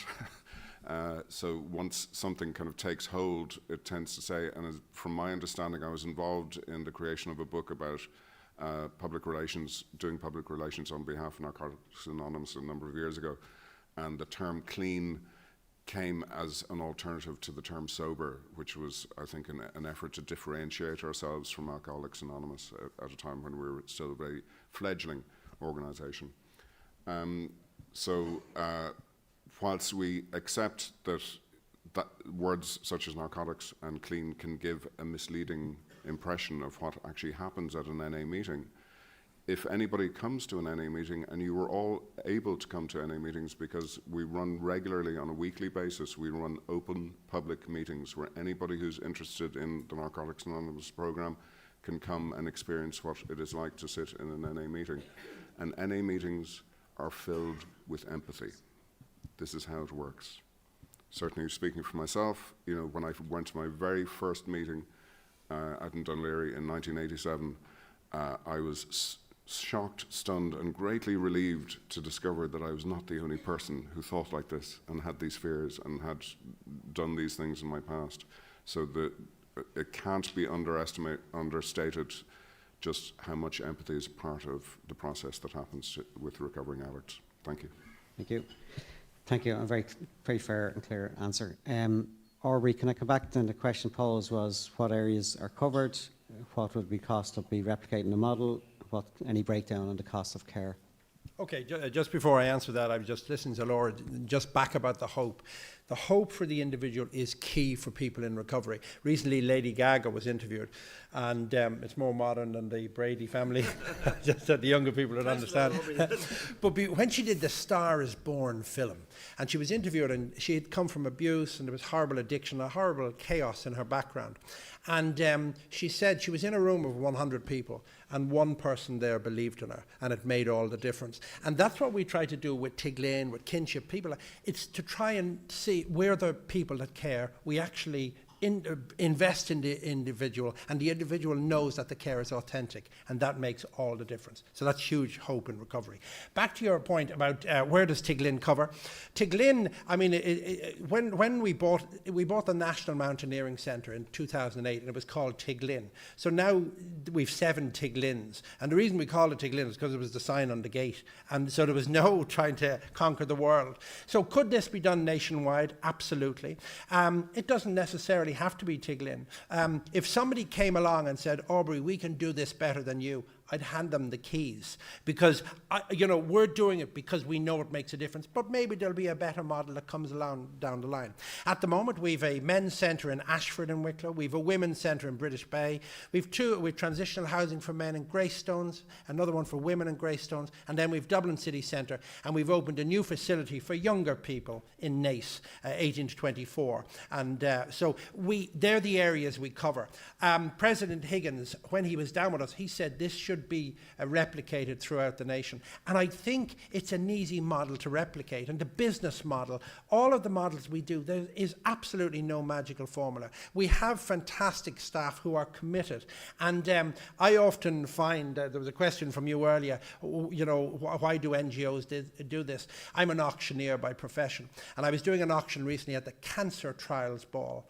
And they raised a fortune. And the reason everybody in the room was so dedicated to this is because they had experienced cancer in their own lives. So I think people like myself who have seen the wrong side of addiction can make a difference. So like Eamon said down the back, if you work with the state, perhaps the NGOs and the state can make a blasted difference in a big way. The cost-wise, roughly the 25 grand for the care part, 10 grand for the aftercare. That is full-time residential, 7 days a week. It works out roughly about €450 per individual. So it's good bang for buck. Well done. Okay, we've reached a natural point where I need to let you have some deliberation with your facilitator table. Can I just again say to our panellists that we've nothing but the utmost admiration for the work, the research that you do and the services that you provide in this area. And so all of the questions were geared towards how do we strengthen it, how do we replicate it, how do we provide the supports and make the required recommendations that help you in everything that you do. But we're really grateful for you giving your time on a Sunday to spend with us, so thank you very much. Thank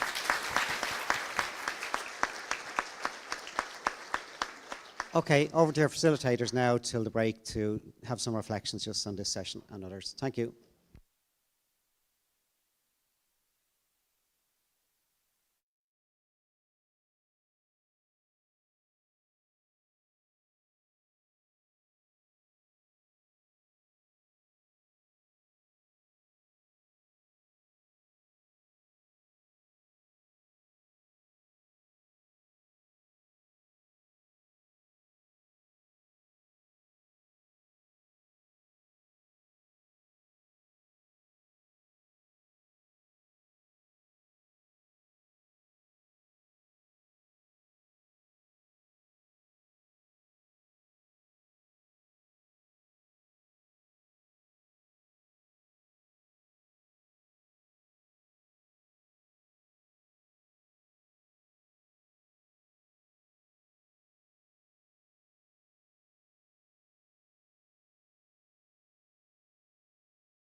of this 5th Assembly meeting and continuing on the whole area of perspectives. This section actually, we're looking at the whole issue of governance and funding of the sector.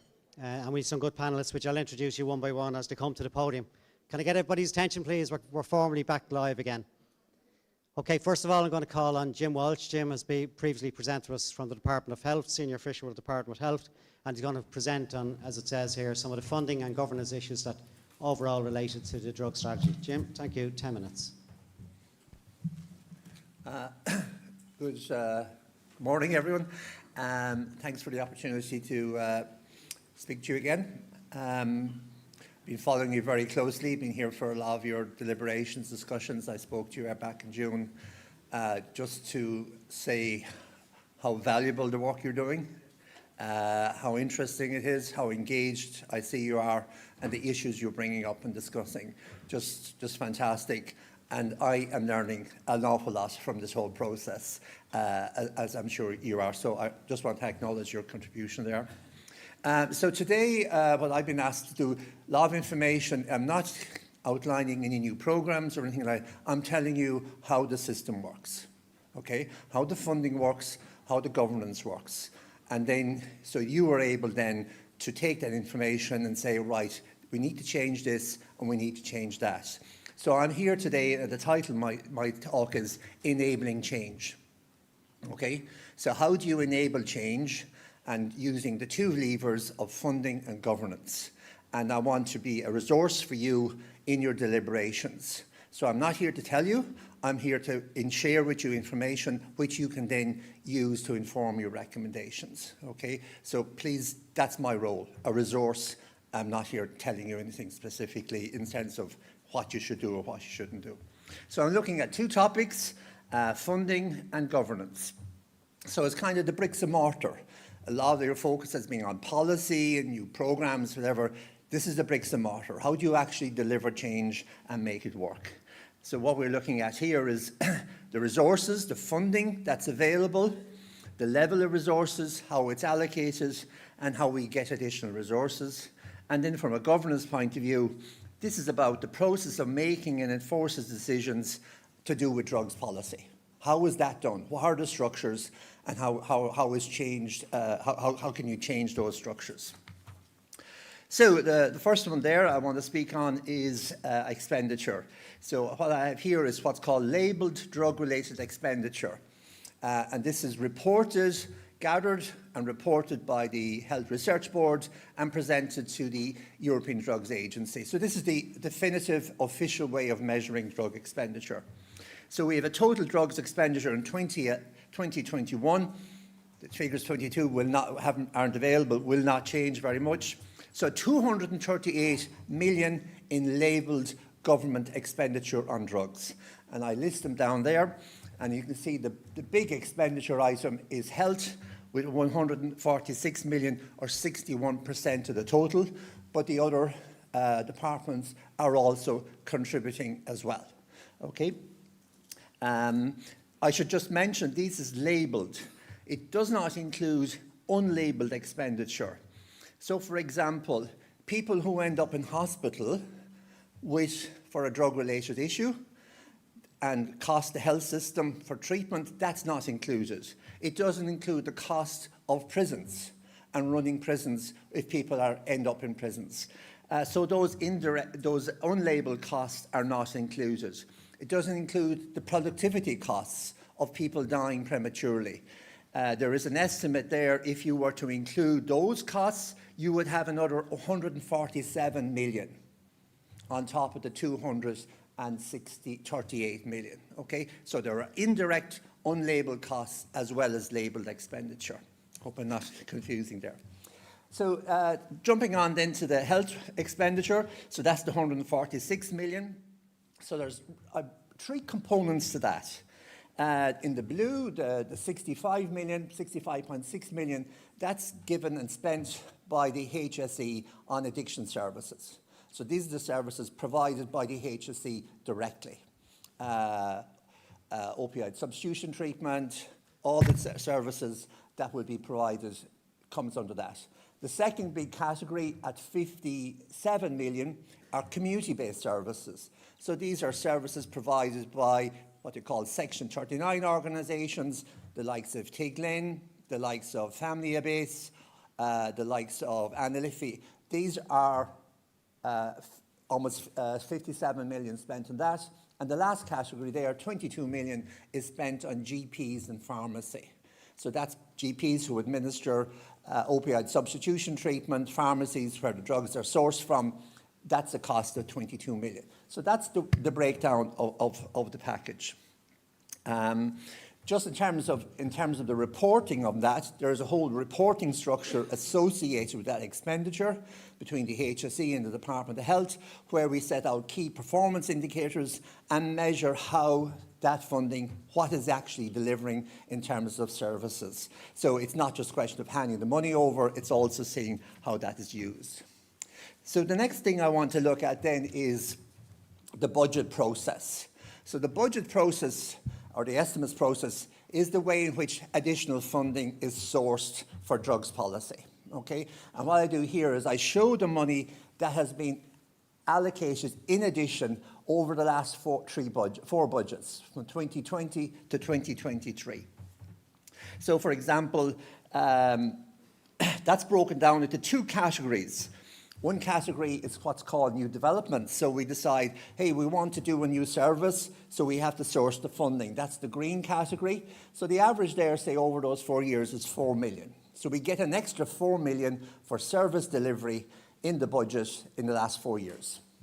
The blue then is for maintaining existing levels of services. So, for example, a service is there, that there's a bigger demand for it, and the blue provides additional resources there.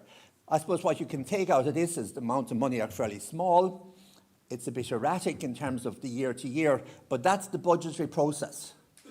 There's nothing given in the budgetary process. You fight for everything in terms of the allocation to the Department of Health, and then within that, what is the allocation for drugs policy? I've given out with the material a fact sheet on the money we got in 2023, which summarises how we used the 4+ million in 2023. So let me just give you two examples which are relevant to what we were discussing this morning. So in budget 2023, we provided 200,000 to Tiglin to provide an aftercare service for women. Okay, they came, this proposal came up, we gave them money, and now they're providing that aftercare service for women. It was identified as a need. Another example, we were talking there about family services. We provided 500,000 in budget 23 for family support services. And a lot of those resources have gone to the likes of Family Base and other services working with hidden harm. So they're just examples. Third example, we allocated 500,000 in 2023 to increase service delivery for cocaine.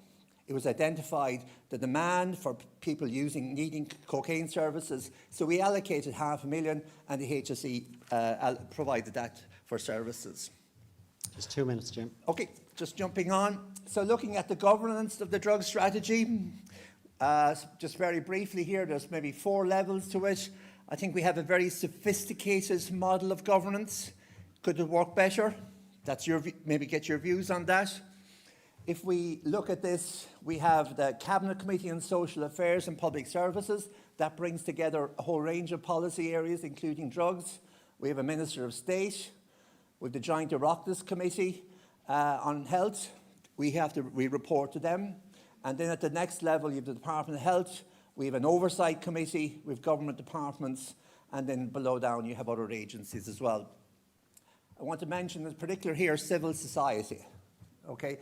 So that's what you might call NGOs. So we have recognised civil society as a partner in the drug strategy. And it recognises that they're there not just simply as service providers, but as part of the wider civil society effort. Just 1 minute, Jim. And we have representation on that on the National Oversight Committee, and I detailed there the membership of the committee. So I'll just jump on from that.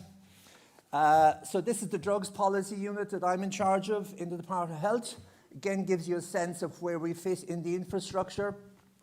Just to note that Drugs Policy Unit has 15 staff.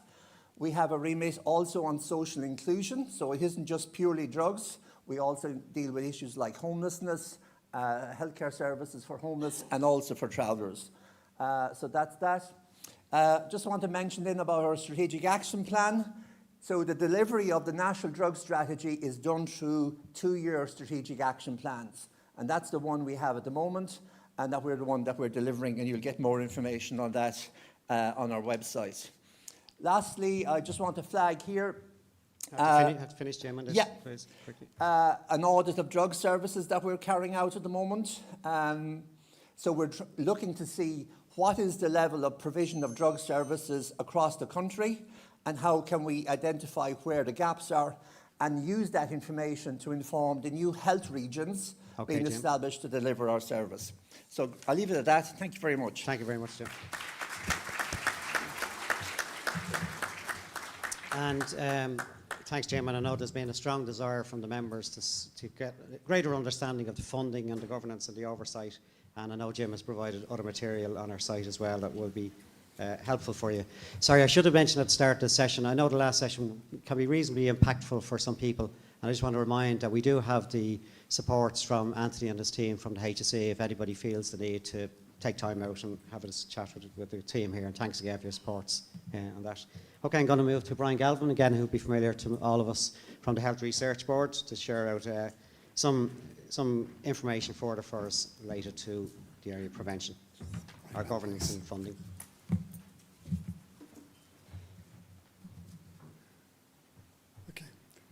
Okay, thanks very much, Paul. And thank you all very much for the opportunity to speak to you today about this topic. I've attended all the meetings. I've really enjoyed it. It's been a great experience.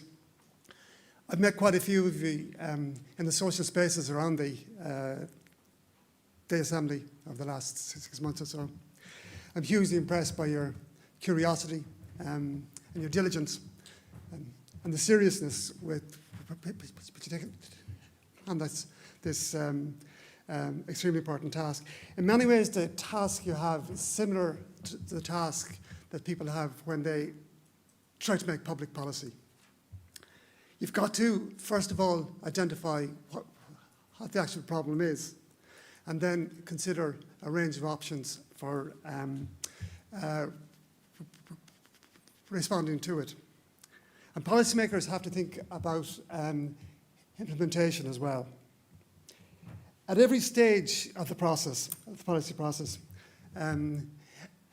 evidence is essential, different forms. In the HRB, we're concerned not just with generating evidence, but making evidence available to the people who make decisions in a way that makes that process easier.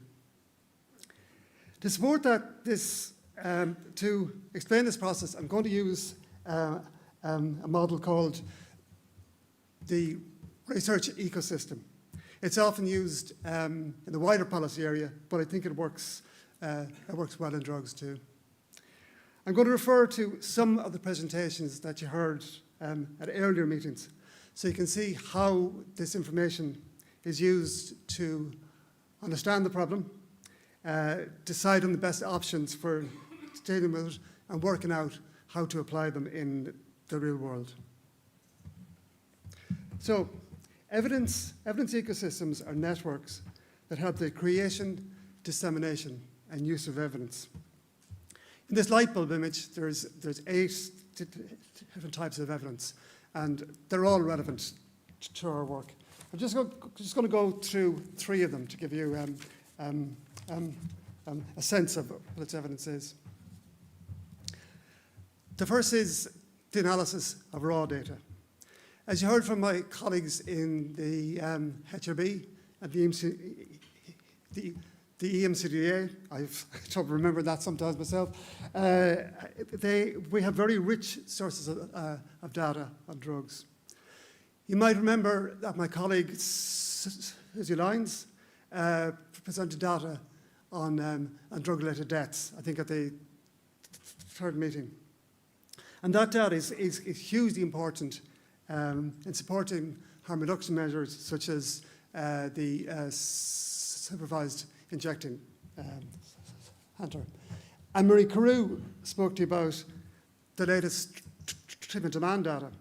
And this is essential in planning services and deciding what types of treatment are needed. We estimate heroin use by combining different data sources, essential information for observing trends and planning harm reduction programs. Qualitative research is a different type of evidence, and that provides insights into experience. We've heard quite a lot from those with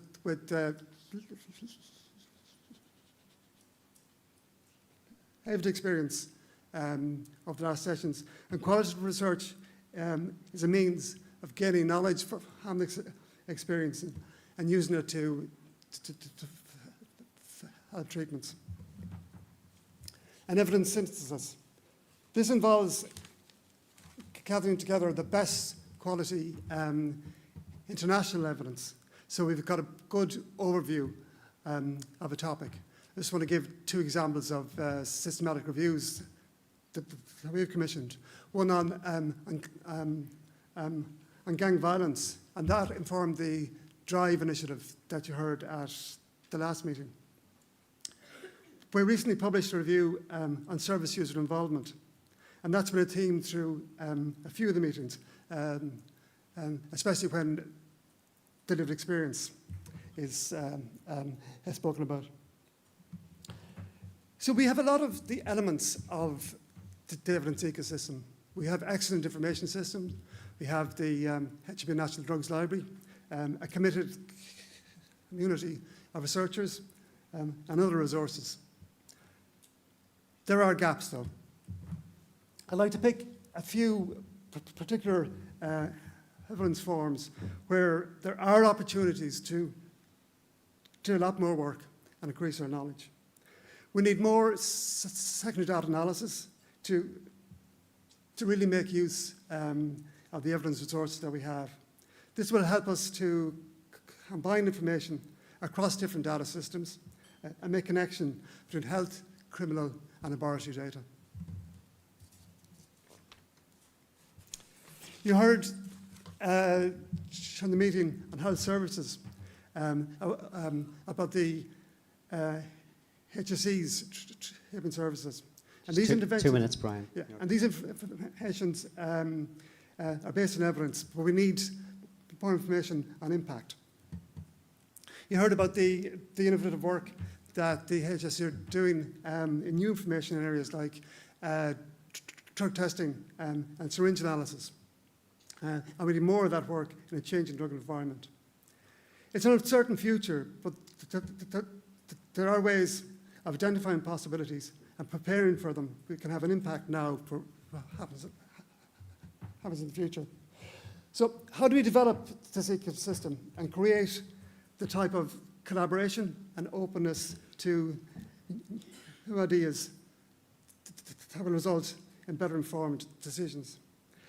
I think there is an opportunity now to create something that is far-sighted and could serve as a model to other countries and other policy areas.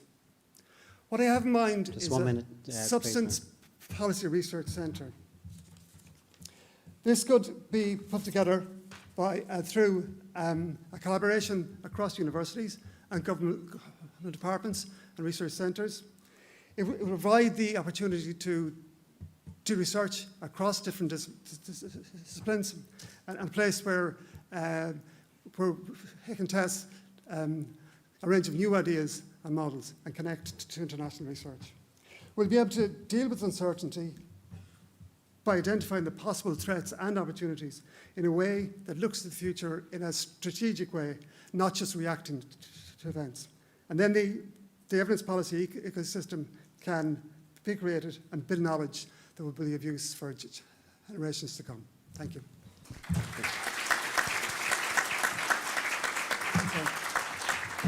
Thank you. And Brian's been a tremendous source of help for us, not just in terms of the HRB and data and information, but also in terms of securing and sourcing speakers from an EU perspective and from other countries and administrations. And also, Brian, that was a very helpful slide at the end, just in terms of your thoughts about what might help us in terms of an Irish model and an Irish model of research. So thank you for that. Okay, next up, and he is at the podium already, is Dr. Peter Kelly, Assistant Professor of Mental Health Nursing, Trinity College Dublin, who also sits on the National Oversight Committee that Jim would have outlined. Very welcome, Peter, in 7 minutes. Thank you very much. Good morning, ladies and gentlemen, members of the Assembly. It's an honour to have been asked to present to you this morning. I've worked just under 20 years in addiction treatment services, and I've spent about 10 years as a researcher and academic, so I'll just give you a brief idea of my background.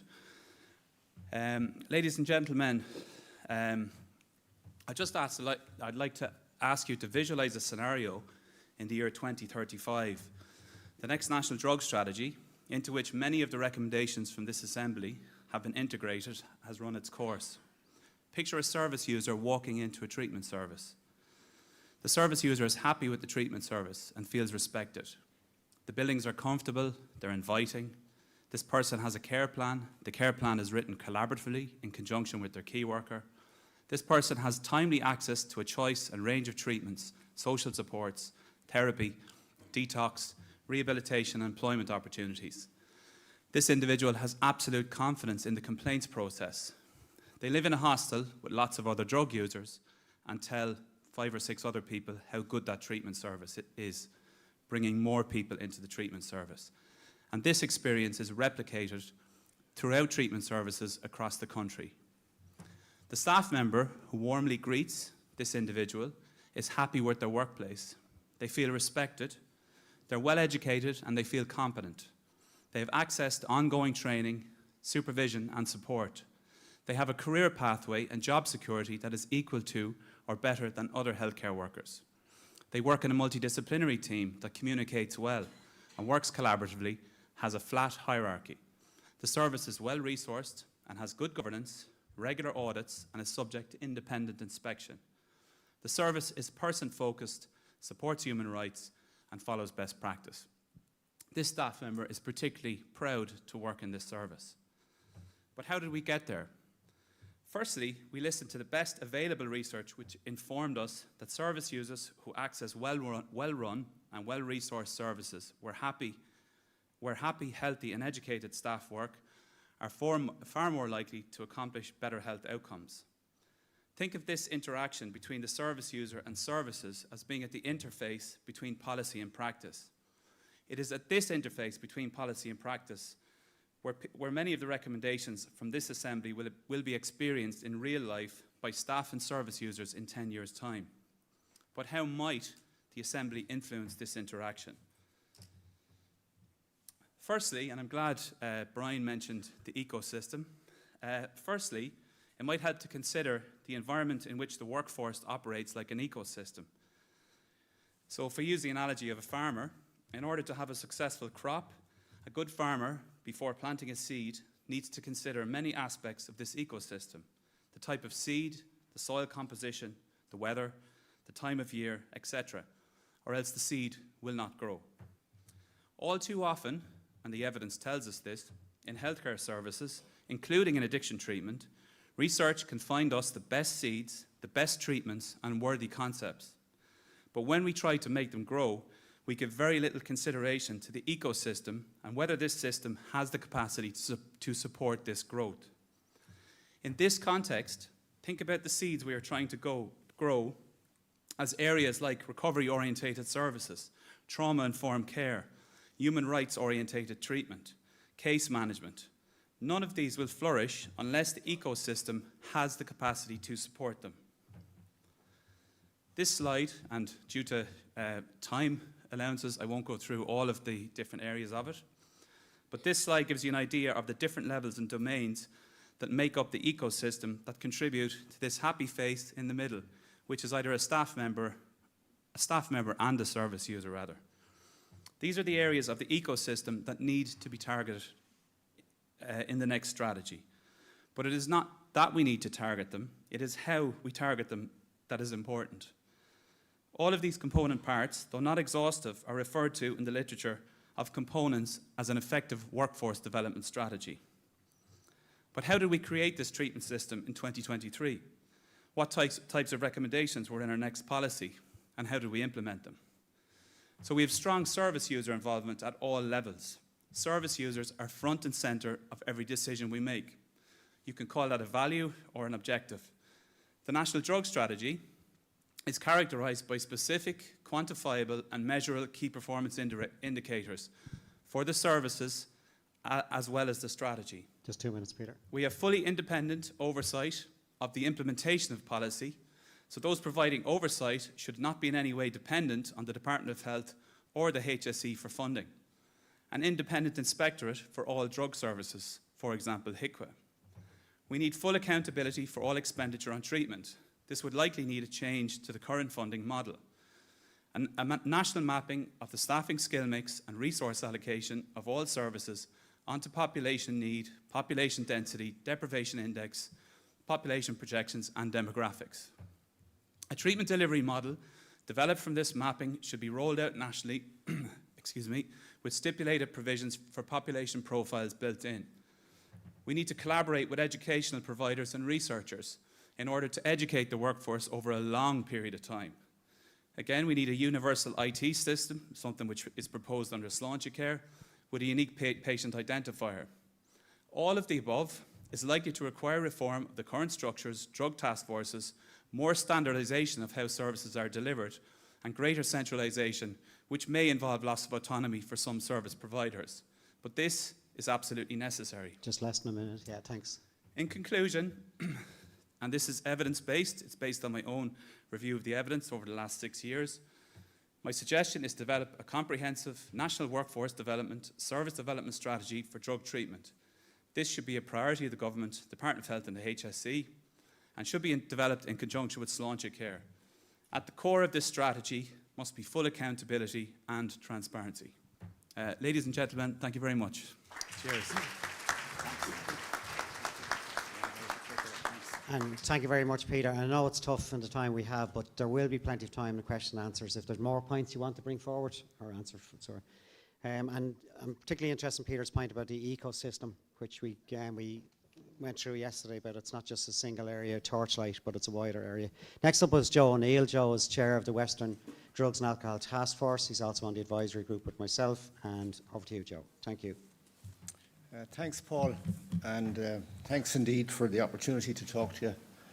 I'm very lucky because a lot of what I was going to say follows on from what Peter was going to say and people ahead of me, so I won't repeat myself if I can avoid that. I suppose the topic that I was given about was to look at the next strategy, but I think we have to start with where we are now, with the current strategy, and Jim has outlined a lot of how that was developed in 2017 with the review in 2021. And I think the key point, one of the key points I want to mention is that when the strategy was developed in 2017, there was 50 actions, each of which was assigned a lead agency or agencies who were responsible for delivering on the actions. My own experience from the task force perspective of being involved to some degree later on was that there was a review, as Jim says, in 2021, and a lot of very good changes were made to the structures, and the focus on the strategic priorities, I think, has been very, very helpful.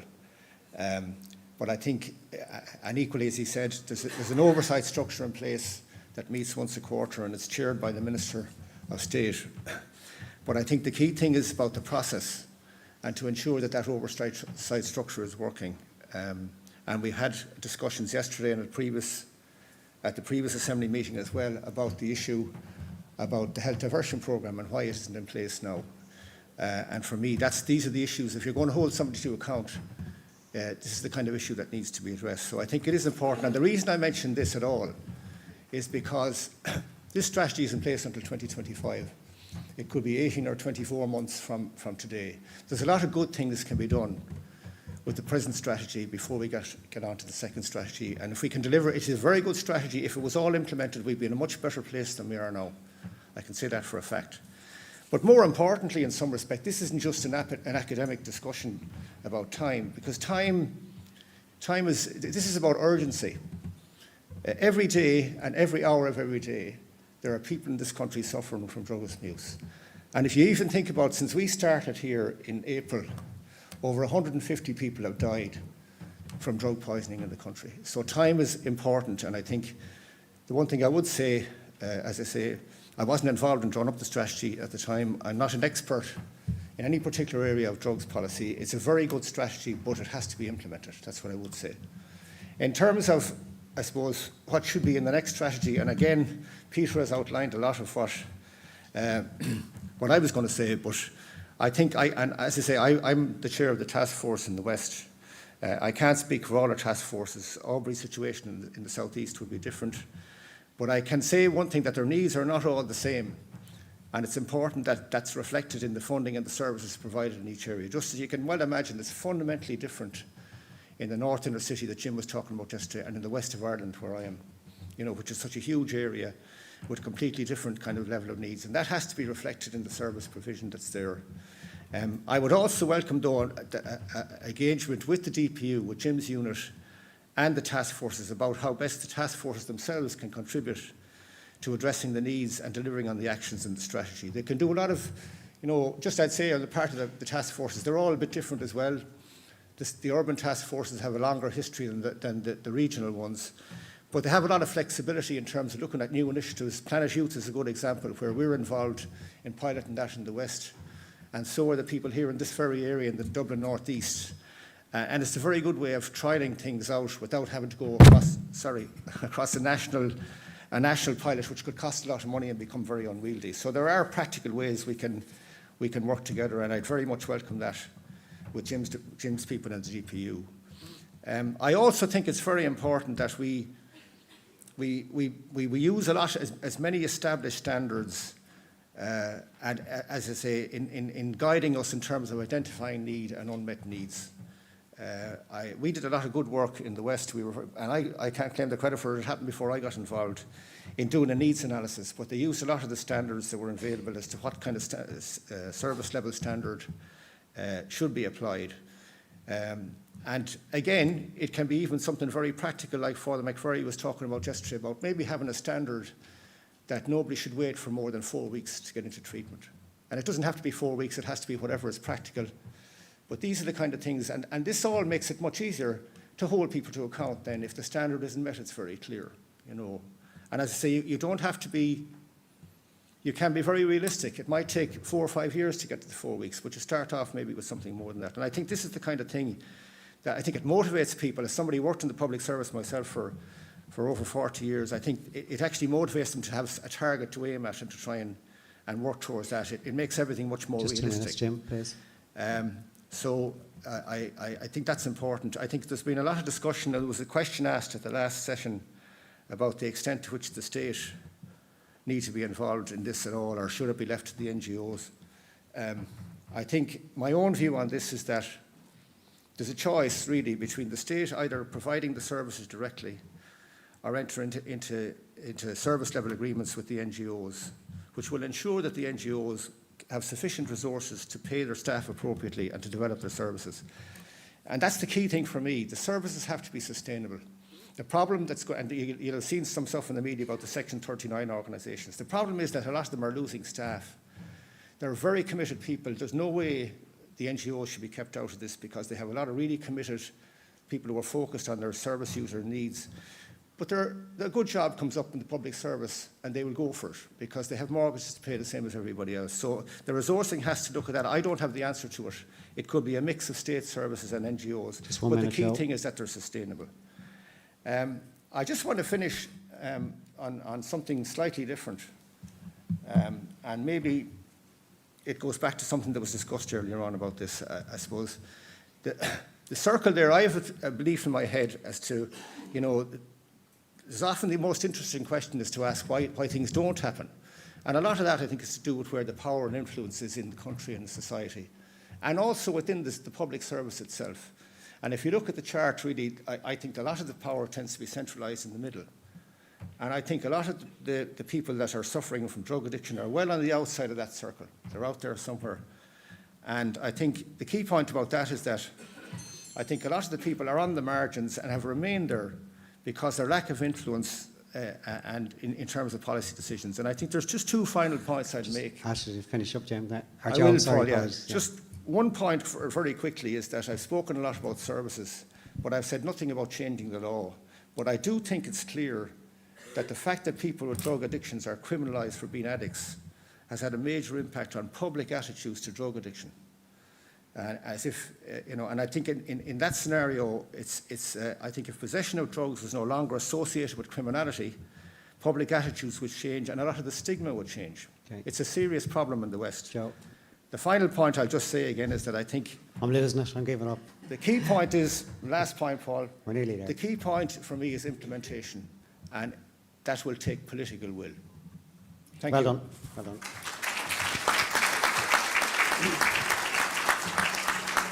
Thanks, Joe. And I briefly referred to you as Jim there, so apologies on that. And Joe, two quick things just as you finish up.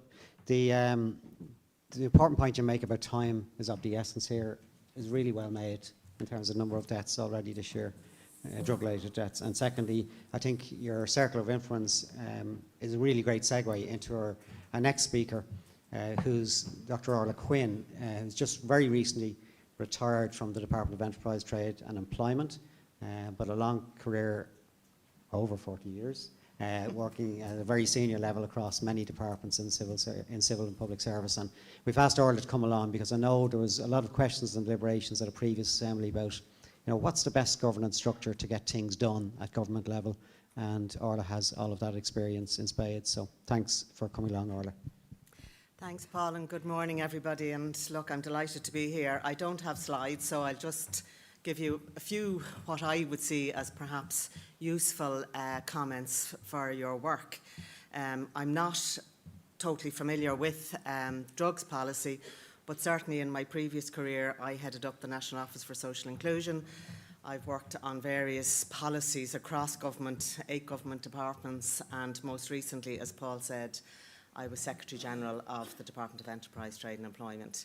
In that role, I worked with 5 senior ministers. I've also worked with 4 Taoiseach, and I have sat on every cabinet committee that exists and did exist. So let me talk a little bit about how things get done. In Ireland, we have a very crowded landscape, it has to be said, of departments, interest groups, agencies, and there's no single model that's perfect. So saying that NGOs are good, government is bad, ain't going to work. Saying that it can only be run out of the state services and not out of the NGOs won't work either, because we have a very mixed system. You don't have a blank page to start. You must start with the current system and then say, what can we do better? So I want to reflect a little bit, perhaps from my experience, and obviously you yourselves are deliberating over this for many months and have thoughts. But from my experience is to look at what would work better, what doesn't work, and what you might want to think about. So we have a political system, a representative democracy, and we have cabinet committees. We have a joint Oireachtas committees, and all of those matter. Politics matters because ultimately that's where decisions get made in this country and that's where money gets allocated. So when you look about wanting more resources, how are those resources going to be allocated? And that's through the budgetary process, but more importantly, we talk a lot about the budget, and even Jim had how much he got in the budget in the last few years. The budget is about between 5-6 billion, which is a lot. But the government spends 120 billion. So you need to look at what's already being spent and can that be reshaped? Can that be moved? We set up programmes that last a very long time. We don't put sunset clauses on them or review clauses. Can we close down things to start new things? The other comment I would make is, how do you get your item onto an agenda? How does it become important? And again, can I say politicians are probably the closest people to the individuals in their communities because they need their votes. And individuals matter. So if you look at a government minister, and if I look at, say, for example, when I worked with Leo Varadkar, he had 4 jobs. He's a TD. He has to be re-elected. He's a government minister, and within the department, when I worked with him, we have 14 offices and agencies, so all of that work has to be managed. He's the leader of his party, and he's also the Taoiseach and soon-to-be Taoiseach. How do you get something on that man's agenda that's important? You have to build a really strong vision and a really strong proposal that's going to get there. It has to be in the programme for government. It has to work so that when it comes to a cabinet committee, it matters. When we did the action plan for jobs, at a time when Ireland lost 300,000 jobs over 3 years in 2011-2012, we had to say, what are the important things? What's going to matter?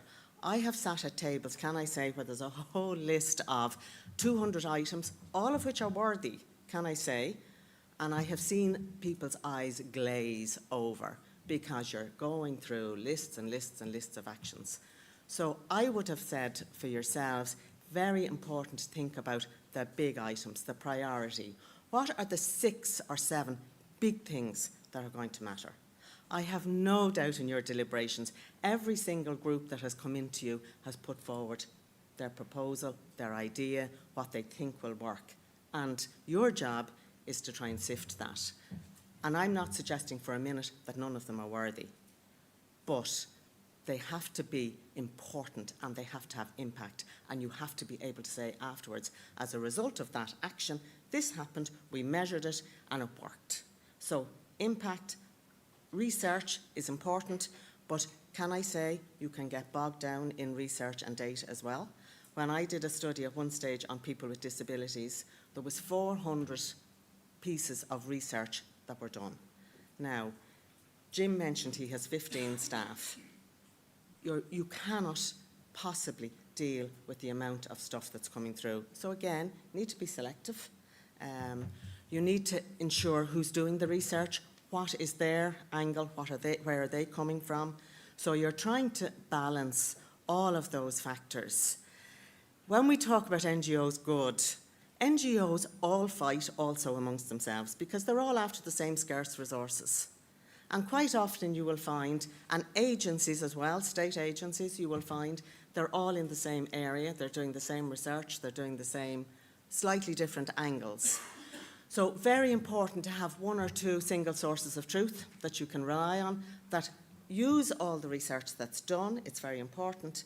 But again, can I say to you, if you're a minister dealing with 100 different items on his desk or her desk, there's a limit to how much you can take in. So what I would say is try and be concise, try and be real in what's possible.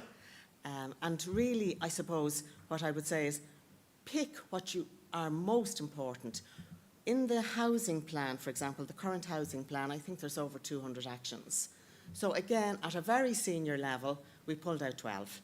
We said, if we can do these 12, these are really going to have impact. We're going to measure them, we're going to monitor them. Monitoring is very important. So again, you need to get it on an agenda that every quarter or every 6 months, people have to account for their actions. They have to say why it was delivered, or more importantly, why it wasn't.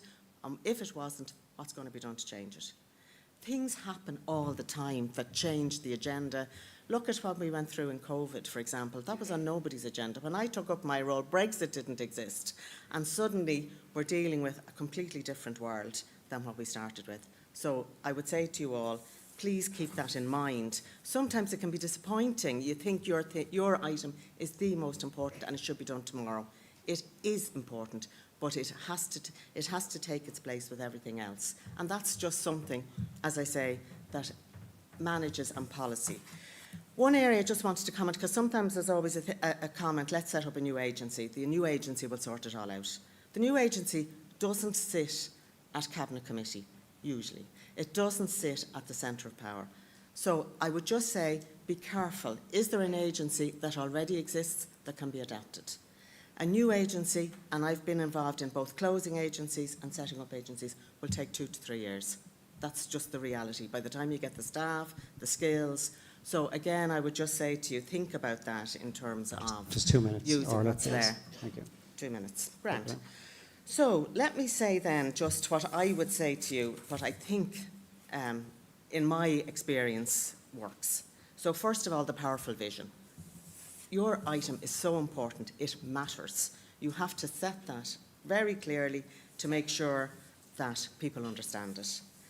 And after that then, you need to look at where it best lands and how to get it done. Small number of items, measurable, resources allocated, people accountable. So all of that laid out very clearly. I looked at the programme for government because it has to be in the programme for government, that's important. I looked at it from the drugs perspective and the actions that are there. I would be very clear in avoiding things like examine options. That just sets up a whole new stream of work. Possible approaches, look at this, you're setting up more work and more work. As I say, try and be a little bit small set definitive. Who's leads? Who's going to be involved? This is cross-government. There is no one government department or agency can carry this.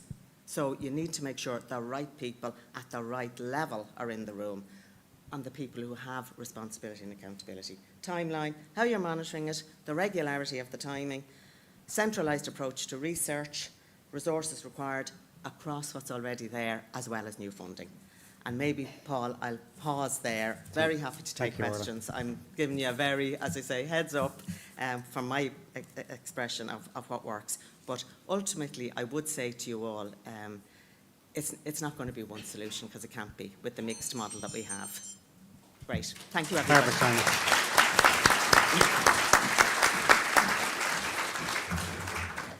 Thank you, Orla. And just 2 takeaways from me. One is, having a very strong and compelling proposition. And 2 is think of the big issues. Keep them focused. Smaller in number, but very focused.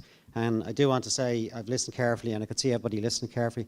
Orla is probably one of the most effective Secretaries General and public servants that I've ever worked with. So she knows how to get things done. So thanks again, Orla.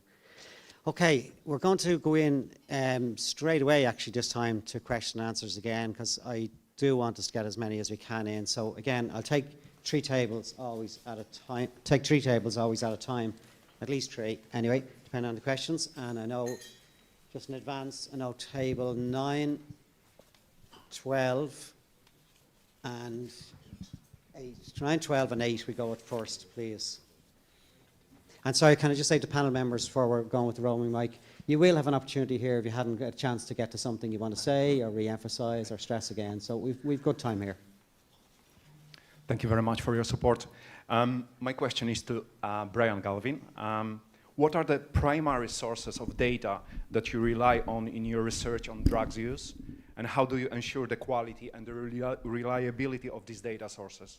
And the second part, are there any limitations or challenges in collecting data?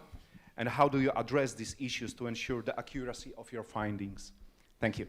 Okay, and we'll come to that in just 1 second, but that's clearly for Brian. Okay.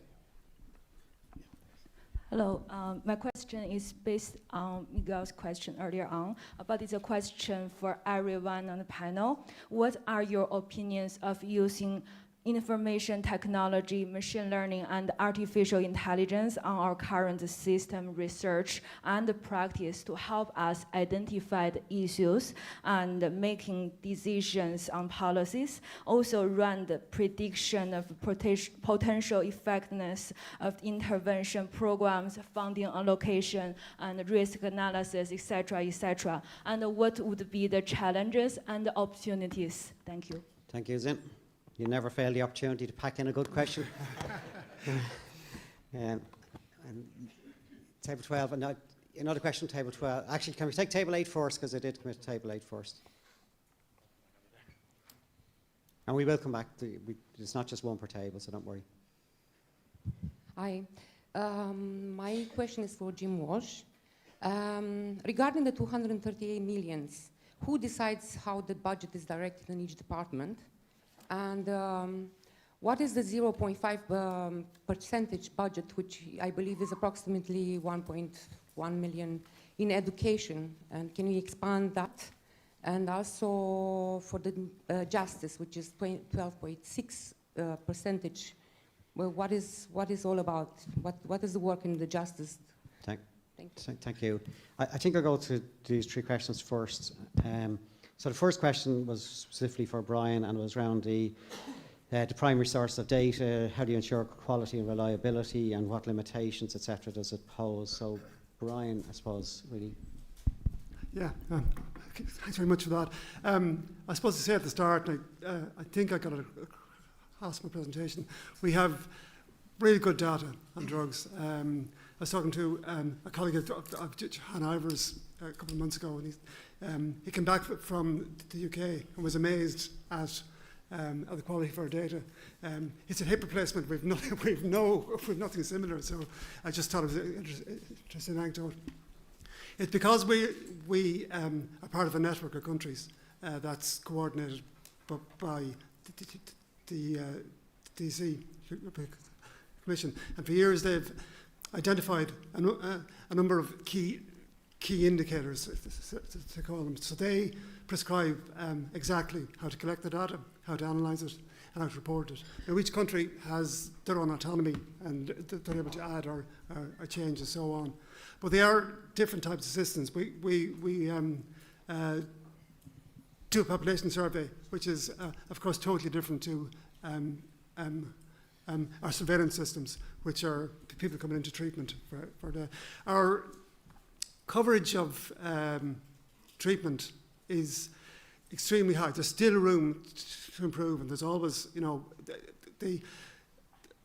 I think a good data set, I think coverage is the key thing, and it's very good, but there's still room for improvement there. A lot of that is personal contact. You go to treatment centres, you talk to them, explain to them how important data is. It's not just about collecting data to put in a data set and send it back to Europe.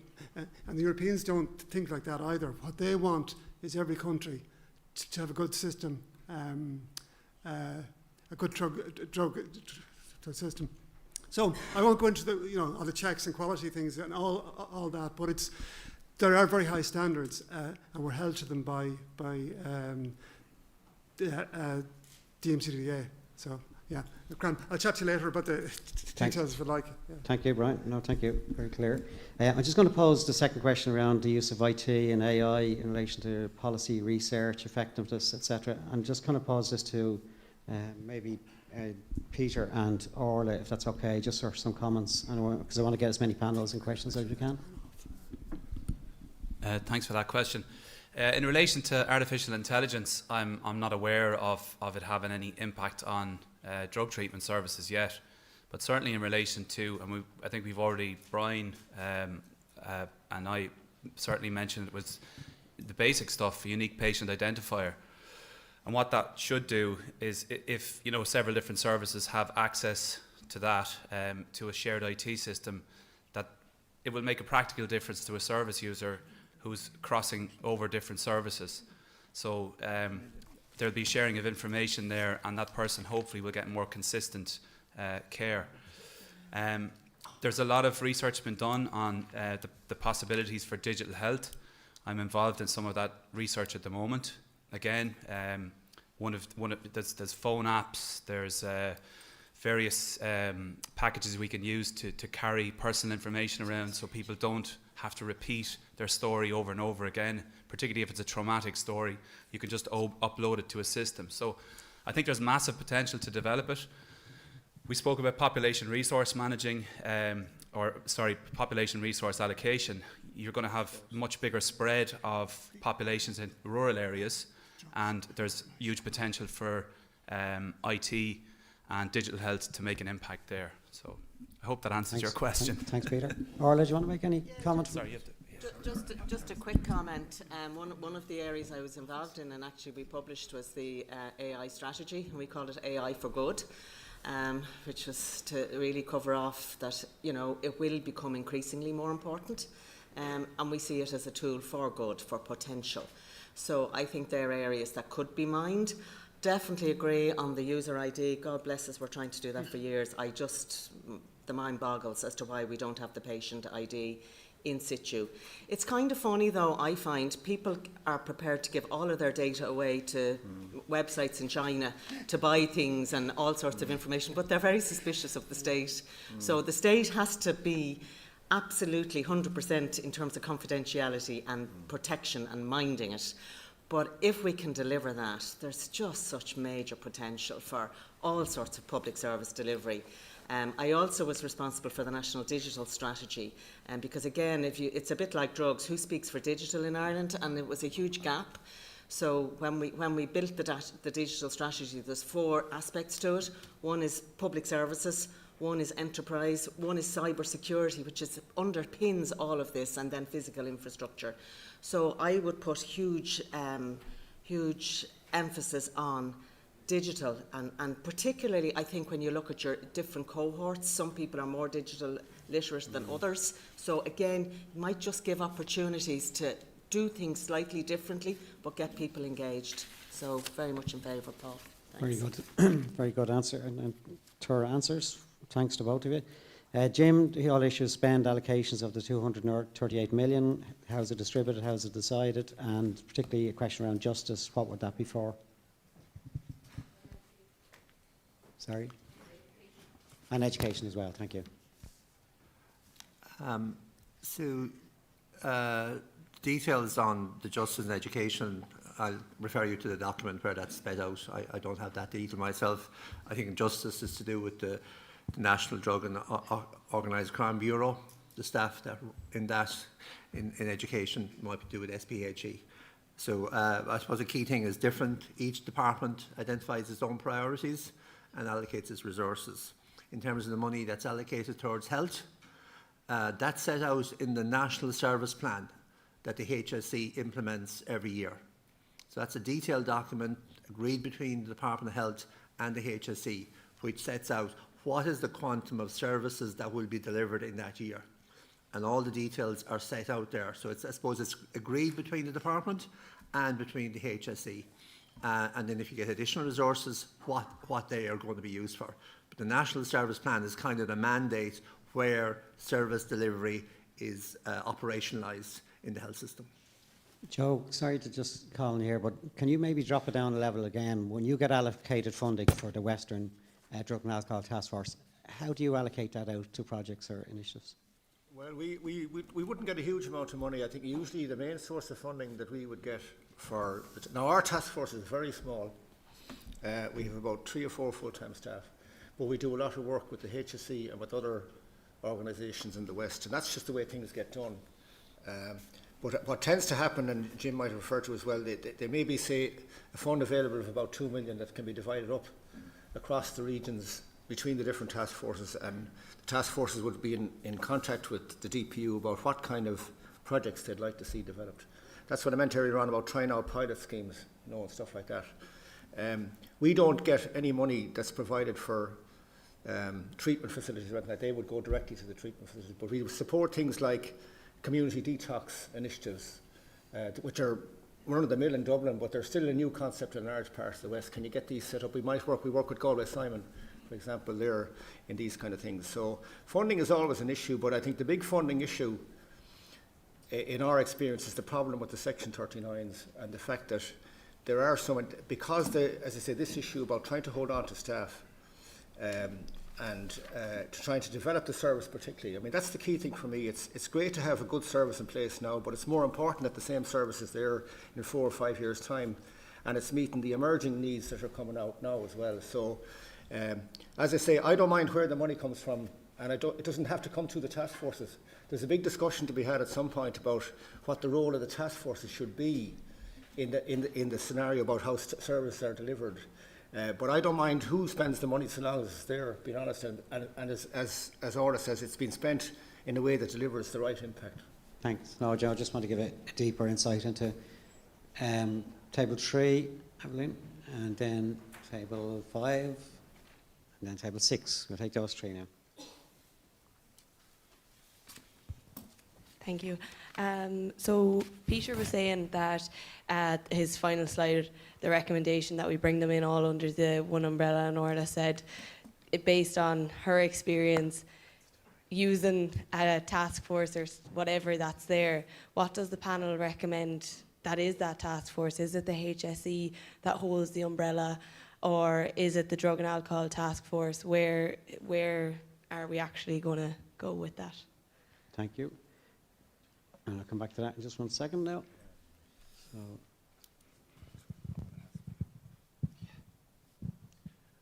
I have a KPI question, and Paul, I'll hope you allow me a little leeway on this. Jim, you spend 145 million a year. How many deaths or drug-related deaths are saved each year for that spend? And what's the trajectory of that? Has it been reducing year on year? And in terms of the effectiveness, have you been getting better bang for that spend you use per reduced death? And then, Brian, do you have data that can corroborate that KPI? And Orla, is there a KPI that can galvanize all other KPIs that we could make a recommendation that it's for the minister responsible, that's their one single KPI? No. Thank you. No, thank you. You see, I gave you loads of leeway there. No problem. Thank you. And we'll take table 6, I think it was, yeah, Jack? Hi, this is a question mainly for Jim Walsh in relation to funding. Can't we publish as public information to an accounting level where budgeted money is going, where it came from, and to show that it has gone to where it was promised to go? For example, I think it was the last assembly, somebody had asked somebody on the panel if money from drug seizures is it put into drug services, which she was answered yes, but frankly, I'd be a bit skeptical about that unless every dime is publicly shown to go where it is supposed to go. And it should be standard practice to ensure trust between the public and all government bodies. So, thank you. No, very good, very good. Thank you. And okay, let's go with this. So the first one from Aveline, which has been on the members' agenda for throughout the process, you know, and Orla spoke about what might be the best oversight or governance structure to get things done, and would it be leveraging an existing agency, or is it something else? What people might have a view that would make things better in relation to the task that we've been set, which is reducing harm. So I'm going to go across the panel actually on this one. So we'll ask you to be kind of brief. Should you leverage an existing agency proposition? What's the best design to make things better? So, Orla, maybe first. Okay, I think the most important thing is that you have a very strong sightline of accountability. I don't think it really matters in terms of is it this agency or that agency.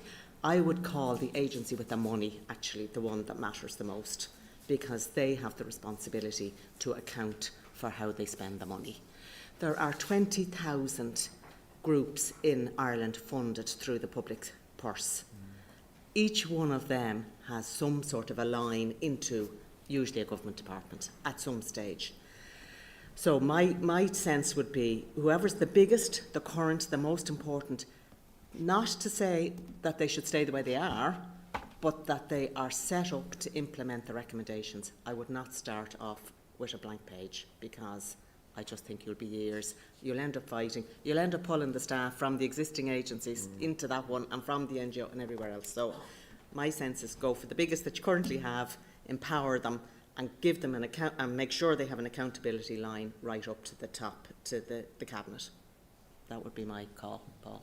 Okay, so biggest agent, well, sorry, yeah, and I think the point you made in one of your slides are a connection right up to the political system. Oh, completely. And timelines and accountability and monitoring. And can I just say as well, every government minister, and sometimes I know there's always a call for let's have a minister. Every government minister is different. I have worked with so many.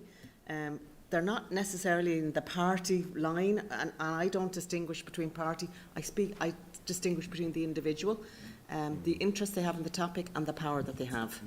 So I would just put that there as well in terms of how things get done.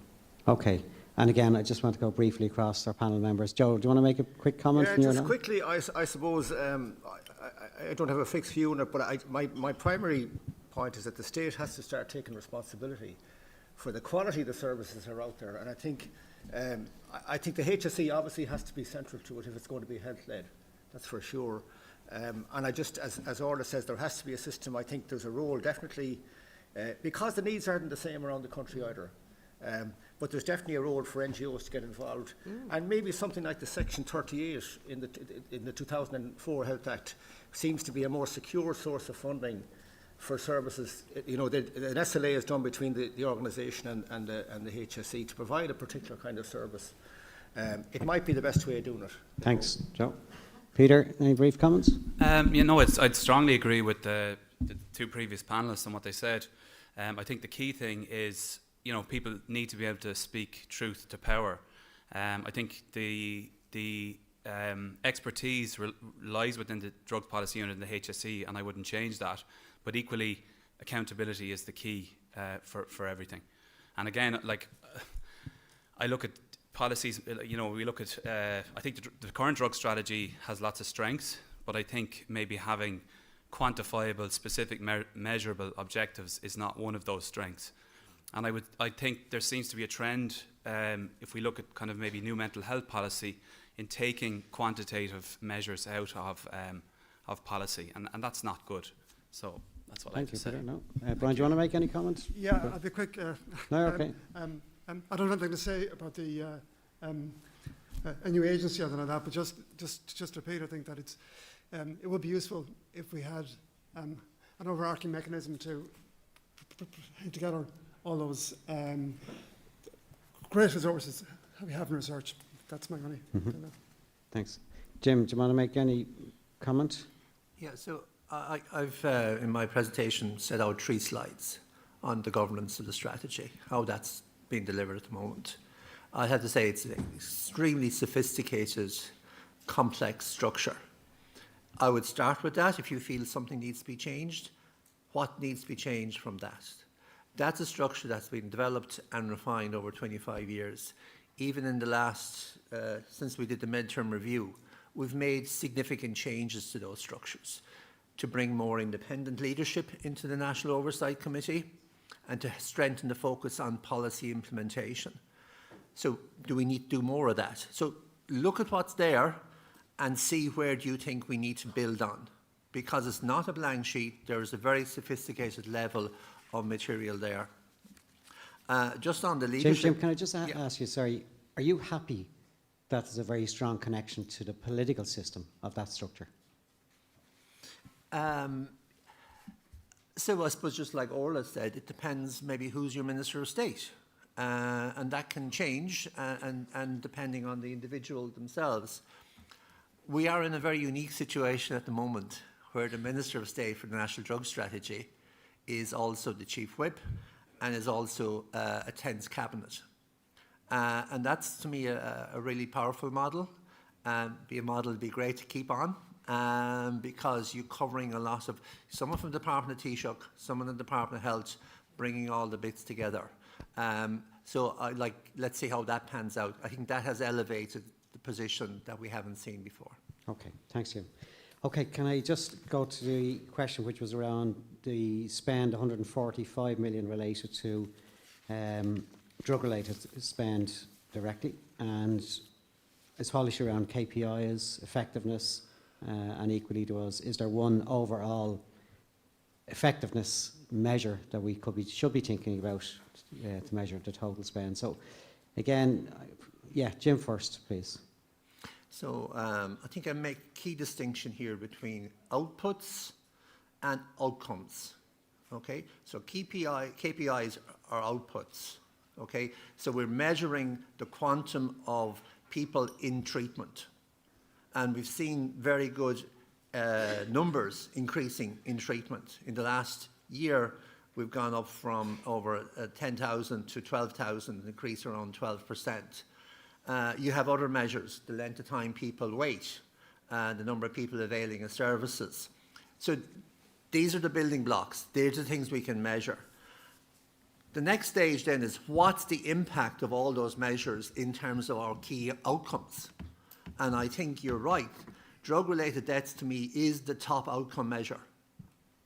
But you can't just simply say do X and Y in terms of making that as how you actually influence that.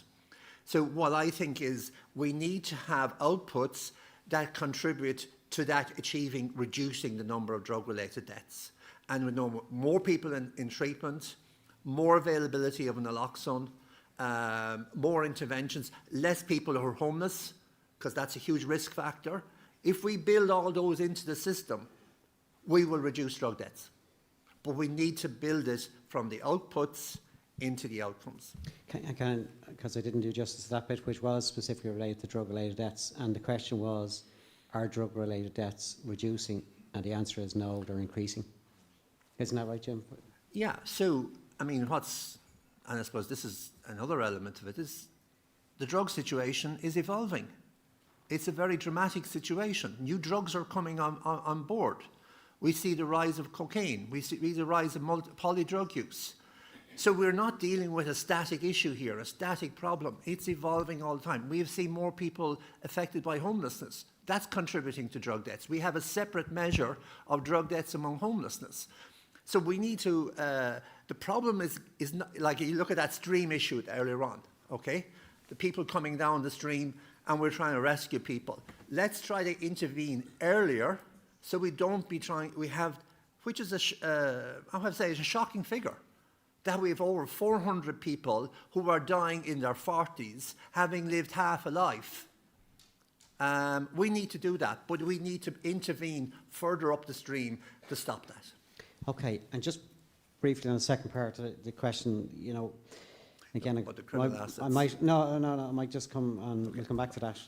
Might just come back to Brian and Orla on this one. You know, from your experience, is there one big measure you can look at, you know, to help us or help see the impact of what might emerge from this assembly? I think, Paul, and colleagues, what you're trying to achieve here is get this item so high up on the agenda. So therefore, you have to be able to make sure it matters, and it matters more than just a health issue. It's not a health issue, and I'm quite sure all of you went through this. There's a justice aspect, there's a housing aspect. It's a bit like climate. Every government department will have an issue. On the enterprise side, if I'm looking for, which we now have, huge vacancies on employment, I'm looking at where's the labour force coming from, and can we, social protection are looking at, can we get people off the live register? So this is a cohort of people that matters across a whole range of policy areas. And so from that perspective, I would be reluctant to go for one indicator. I think what you mentioned, the deaths, obviously that's a really key indicator. But in order for people to be accountable and to have that really strong collaborative cross-government approach, which is what this needs, they have to have their KPIs as well. And I would think about it from that perspective. The other thing I would say to you as well is when you mentioned there about, you know, our deaths increasing, the population has increased enormously. When I started on the action plan for jobs, we had 1.8 million in the labour force. We now have 2.6 million. So like there's been extraordinary growth in the population as well. And some of those cohorts obviously are more at risk than others. So the one indicator is great and I like it. And it is, as you say, the deaths one, but in order to make sure that really strong collaboration and government ministers, secretaries general, government departments, agencies are all working on a broad agenda, there should be a few. Thanks, Orla. And Brian, just from a European perspective, is there any kind of, I don't like the idea of one indicator anyway. I take Orla's point. And deaths is a difficult one. I mean, you're, I think, trying to measure the absence of something, something that doesn't actually happen. As Jim was explaining, there is a lot of work done downstream to try to prevent deaths.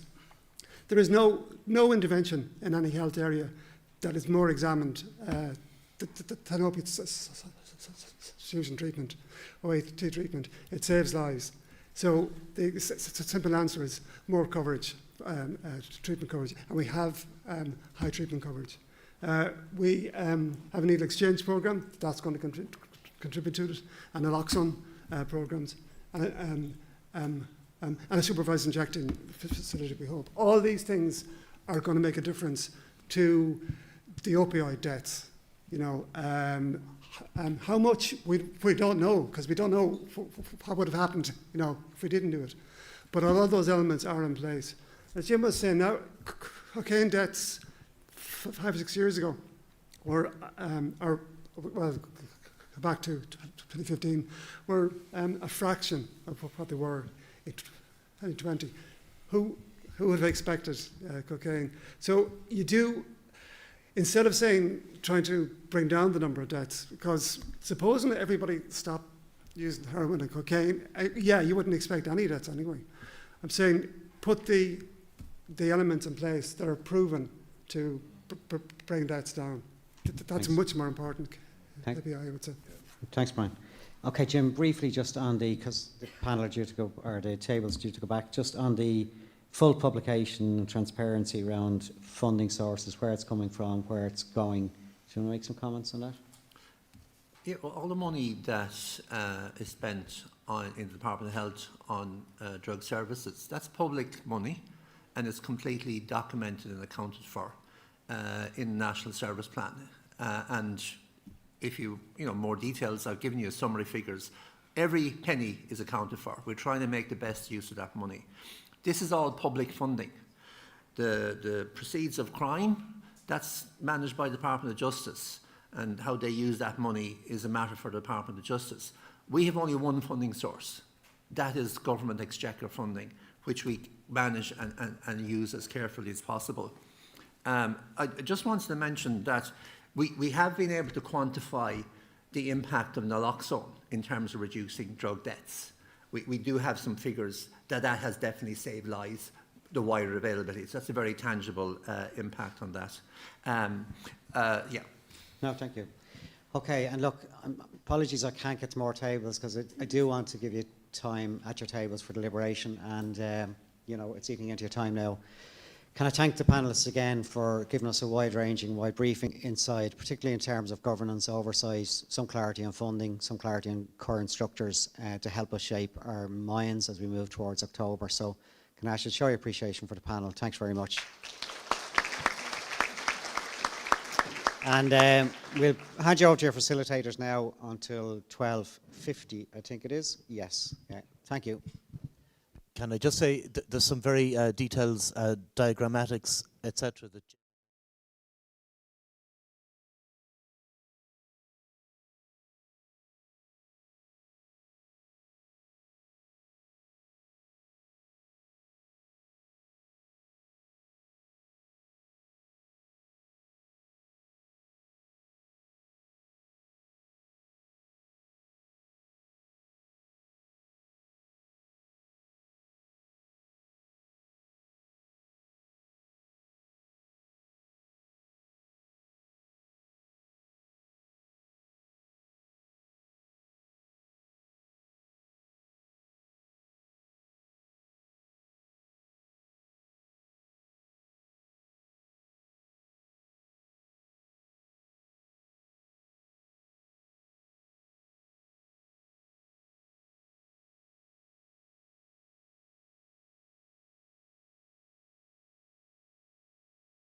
Live stream again, and thanks everybody for your deliberations at the table and the very good questions in the last panel session. And apologies again, it's impossible to get to all the tables all of the time, but I think we had a very good panel discussion.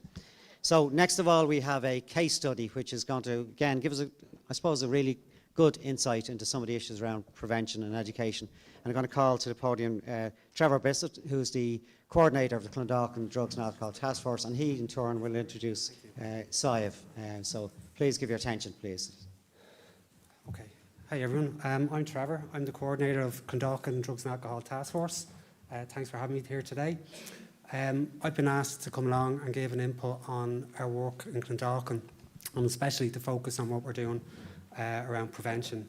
So what I'm going to do is, I suppose I'm going to give a quick kind of,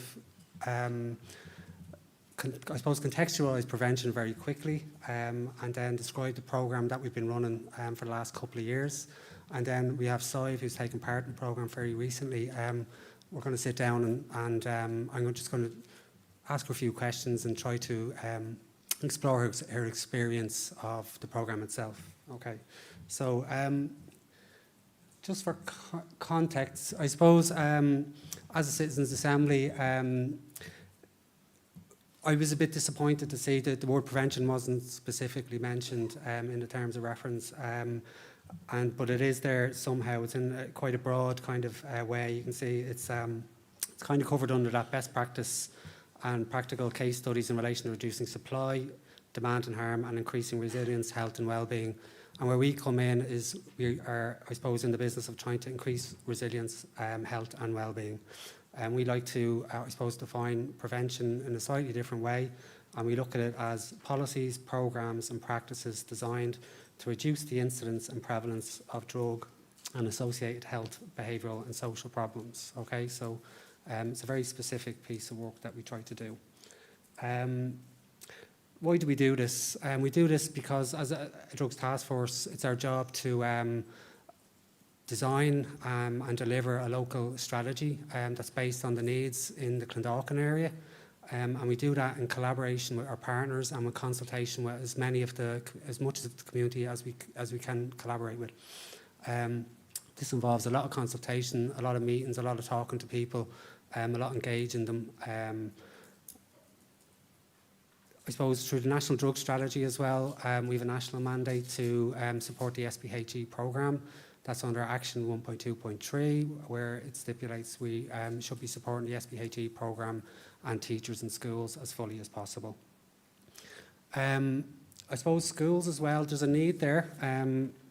I've worked in prevention for about 15 years. My colleague who's here today, Tara, has a similar kind of track record in it. And schools are very open to working with task forces. They're also happy to get any help they can around prevention. And that's why we try to support them, because they are part of the community and it's part of the need that's there. I know there's been a lot of talk around prevalence over the last day or two here. But I suppose part of our planning for delivering prevention is that young people do use drugs.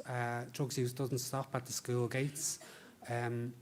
There are a number of studies out there that show kind of, how significant an issue it is. Things like the health behaviour in school-aged children, the SPAD study, and the My Word survey, for instance. What we try to do with the EPI program model is, I suppose we've been doing, and a lot of task forces, not just ourselves, have been trying to support schools for a long time.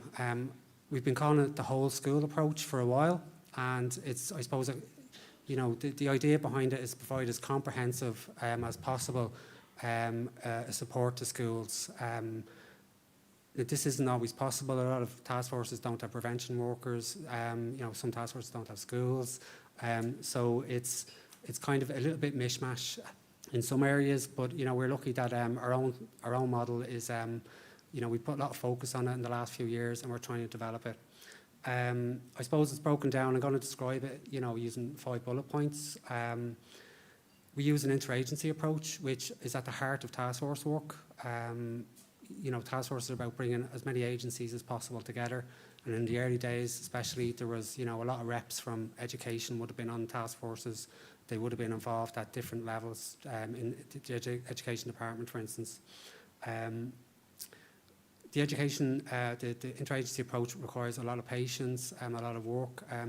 Schools in Ireland are quite, they're their own separate entities. So, they do get direction from the Department of Education, but as well as that, there's a lot of personalities and a lot of, different policies in place in different schools, and, each one requires kind of a bespoke approach.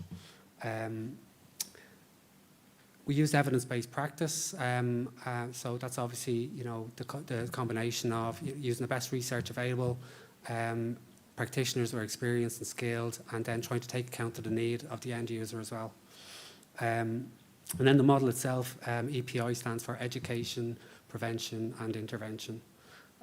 Just on the interagency approach, ourselves, Clondalkin Drugs Task Force, laid out on it, but we also are supported in the approach by Crosscare Youth Services in Clondalkin and Clondalkin Wide App, which is a new under 18 service which we've recently established up there. Through our interagency work with the projects, we were able to develop a team, and each organisation will commit staff members and resources to the team. So you can see, you probably can't make that out, but we have our own prevention officer from Clondalkin Drugs Task Force who leads out and is kind of the spearhead of the whole project. We have a number of youth workers who support the project. I think we've 4 currently that are based in Crosscare, and then we have 2 substance use workers and a substance use worker coordinator called a Wide App coordinator who kind of supports them. So it's a fairly big team. We recently got funding as well from the Department of Health to kind of roll this out and add additional workers, which we're really grateful for and excited about, but also add a research element just to, I suppose, underpin the evaluations we are doing on the programme. So evidence-based practice, as I said, it involves a commitment to balancing the expertise of the worker with the needs of the client and the best available research. Okay, so I've said a bit about that already. I'll move on to, I suppose... Trevor, I know we want to hear the discussion with Sive as well, so just be conscious of time. Yeah, okay. Slides. So education, we use the Unplugged programme. I know we heard from Gregor Burkhardt yesterday, but the Unplugged programme it's a randomised controlled trial, a tested programme that is proved to be effective at significantly reducing cannabis and alcohol use in young people. It's rated beneficial by the MCDA Exchange Registry. On the prevention side, we will work with the school to provide support to parents, talks, advice, mentoring, stuff like that. We will review the policies, and we'll also provide professional development opportunities for the teachers. So we'll upskill teachers or provide advice and stuff like that. On the intervention side, we try to intervene as early as possible. So where a situation is flagged in a school, either through a policy or through the education piece or through a teacher, we can go into the school and work with that young person and try to, keep them in school and try to support them through a case management process. As time is not on my side, I'm going to go over and speak to Sive. So, thanks, Trevor.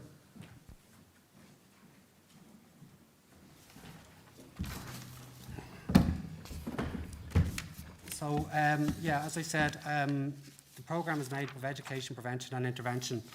And Sive has taken part in the programme in the last year, and she took part in the education piece. So, Sive, do you mind telling everyone just a little bit about what you think? Is it important for young people to hear about drugs and alcohol in schools? Yes, I think it is important that teachers teach students and people learn about the effects of drugs, especially in school, because if a student is facing the problem where they are addicted, they can actually come to someone and talk to them about it, or if there's a parent that they can go to, that they can go to them about it, and having the school teach it means that they know that there's someone that they can go to.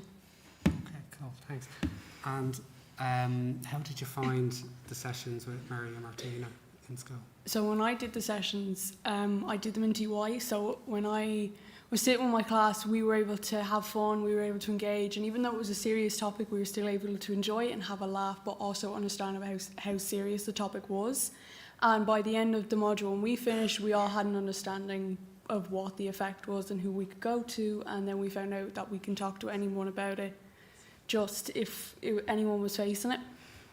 Thanks, Sive. So yeah, and do you think, I don't know from speaking to you, you've said it's had a big effect on you, but what was the effect of the programme, say, on other people in your class?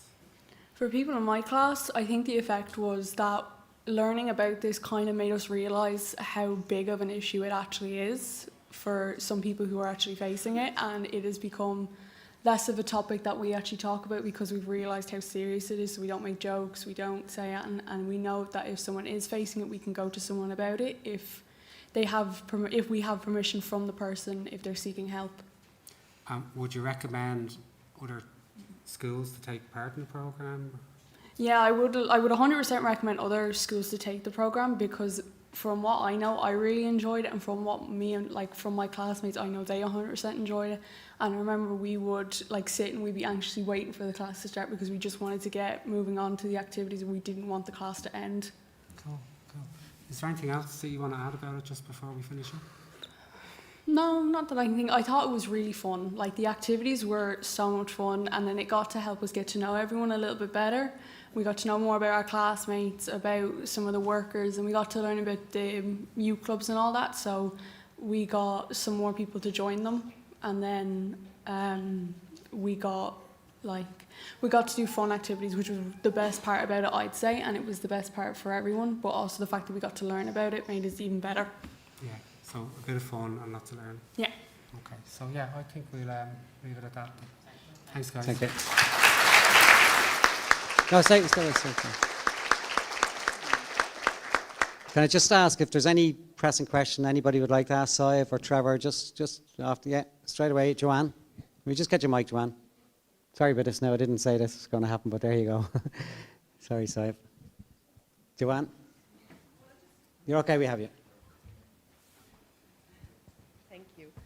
Oh, Sive, thanks so much for coming to share your story with us. Yeah, it was really great. Just wondering how many lessons you had a week? We had one lesson a week. It was every Wednesday. Oh, yeah. And we did it for 8 weeks. You did it for 8 weeks. Is that something you think that you'd like to see starting in year 1 and completing it right through to year 5, the Leaving Cert year? Yeah, I think personally starting from second year, maybe third year to all the way to 6th year it should be, because first years don't really know what's going on and they're only starting in a new school. My final question, did you have an awareness of drugs to the same level prior to doing your SPHE course, or was it valuable for you in the sense that you learned more about the dangers, or do you know what I mean? I learned more about the dangers in that class. I kind of knew some of the basic stuff, but I didn't know a lot until after I sat that module. Okay, thanks so much for your time. You. Well done. Anybody else? Anything? No? Okay, Jack. Please, yeah. Thank you very much. I just wanted to ask, the teacher or teachers who oversaw this project, were you, Sive, were you familiar with them? And if so, did this familiarity help communicate the message better, make you and your other classmates feel more comfortable? Well, the 2 teachers who did it with me, I had actually worked with them in my my local youth club, so I knew them from growing up going to the youth club. So it made my learning a lot easier because I knew them on a personal level, and so did one of my other classmates. But loads of my other classmates got to know them better, which made it even better. And one more, yeah. How you doing? Question for both of you is one, family input and support. How much was for you, Sive, was that important? And to the group itself, how much interaction with families in the community are you getting? I'm not really sure.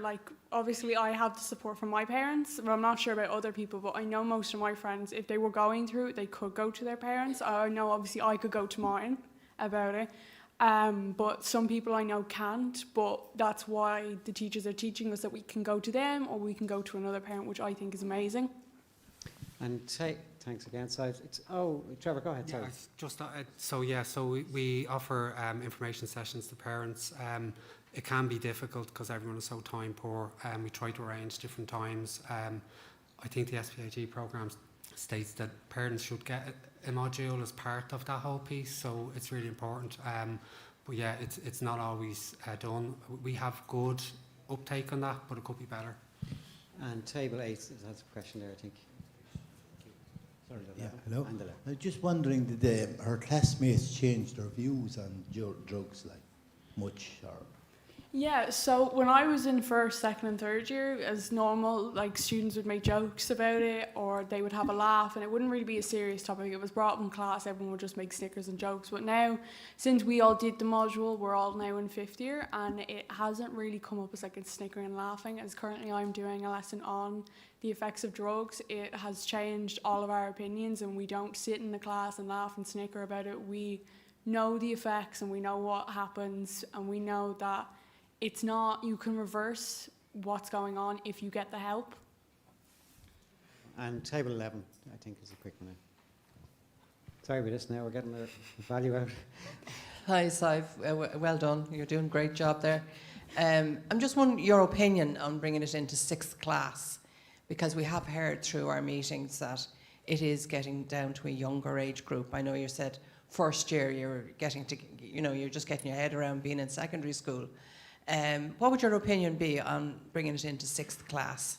I mean, if you were to bring it to a 6th class, I think you should bring it not to the level where they brought it for us, because they're not at the mature age to learn about it. They're at a mature age to learn the basics, but not to learn like what could happen and the effects. But I think if you were to teach it, just teach them like the basics, like what they are, some of the effects, not obviously the real severe effects, but some of the lesser ones, and tell them that once you get into the higher levels of school, they will teach you more about this. Okay, look, I think my only regret is I never had the communication skills and maturity that you have, so at your age.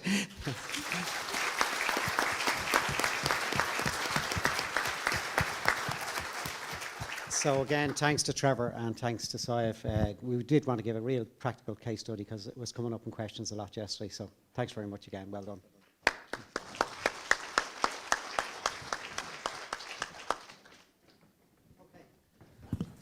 Thanks again. Well done. Well done. So we're just about there. Just a few quick closing messages for myself and a few kind of next steps. So again, a few thanks if I can do in advance. I'll just go through them very quickly together and we can show our appreciation at the end. But again, once again, thanks to Matt and his team. And I know many of you have reflected to me and to Cathal and others the appreciation of the staff, and you want to show some appreciation for staff, and we can think about that at the next meeting. But well done to Matt. The service is always, Matt and the team, service is fantastic. To our own Pi for the online communications, and Jerry and sound. Again, a seamless operation and well done. Everything just runs so well. Again, I want to thank Anthony and his team from the HSE supports. Throughout the whole process, you've really given great supports to us. You've been available, you've been in the background, and I know people have availed of it at various stages, so thanks again. Do want to thank Cathal and all the team, the secretariat again, at the end of every meeting, assembly meeting, the work they do between assemblies, the professionalism, the positivity that runs in that office. I spend a little bit of time with them each week, but the positivity in that office it's something I've never seen across the civil and public service. They're a great team, they really are, and the work that goes on. To all our presenters again over the last couple of days, giving us the various insights and the time they've given us. To our Irish Sign Language people, Darren and Susan, for the work again. No, you may have noticed yesterday, Darren was flying solo here all day yesterday, and it's a tremendous amount of work that goes on. You'll appreciate into all of that.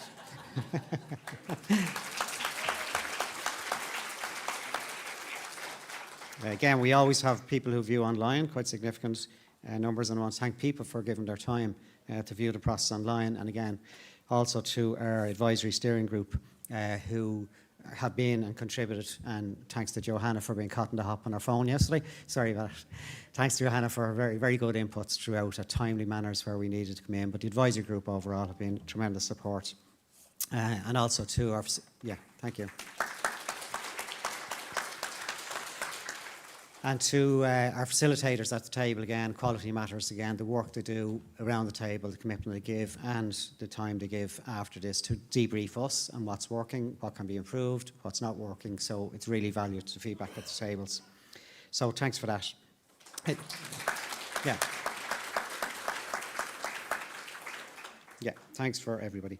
Look, just today, closing, because we're coming to a Sunday afternoon, from my perspective, just to restate what I said yesterday morning, 180 hours of deliberations combined total across the tables to date in the 5 assembly meetings, 120 presenters, 50 hours of presentations delivered to you, and about 15 hours of questions and answers there as well. So quite a thorough process. As Cathal outlined, we've worked through the work programme that we set out at the start in a very diligent way. The Secretariat have worked it through and ticked the boxes as we go along to make sure we've covered the agenda comprehensively. And the debate, and the wide-ranging debate, certainly this weekend has been very helpful for us again in terms of prevention and education. And indeed, the last case study from Clondalkin with SIVE was excellent. I think it brought meaning to some of the concepts we heard yesterday. But overall, you know, we've had a wide-ranging debate in these 5 assembly meetings, from everything to the legal issues that go, the legal discussions that we've had, the criminalisation, penalisation, all the concepts that we brought meaning to in the past few months. The whole issue around the services, the issues around the alignment of services, oversight of services, funding, governance, quite a comprehensive discussions on all of that. The criminal justice issues that we gave a good hearing to the last time as well. And most importantly, or certainly as importantly and most importantly, that we gave good thorough time, and Abigail's little baby is saying hello to everybody on camera. She's very welcome. Most important, we gave time to the lived experience, and I want to thank the lived experience group again for this weekend, but particularly people who've come in and shared their stories in a very brave way that brought meaning for all of us. We've also heard stories of people who've suffered harm from drug use or drug addiction, and we've also heard testimonies from people who believe they haven't suffered harm in their experiences through the use of some drugs. So a very wide range of spectrum and debate that we've had.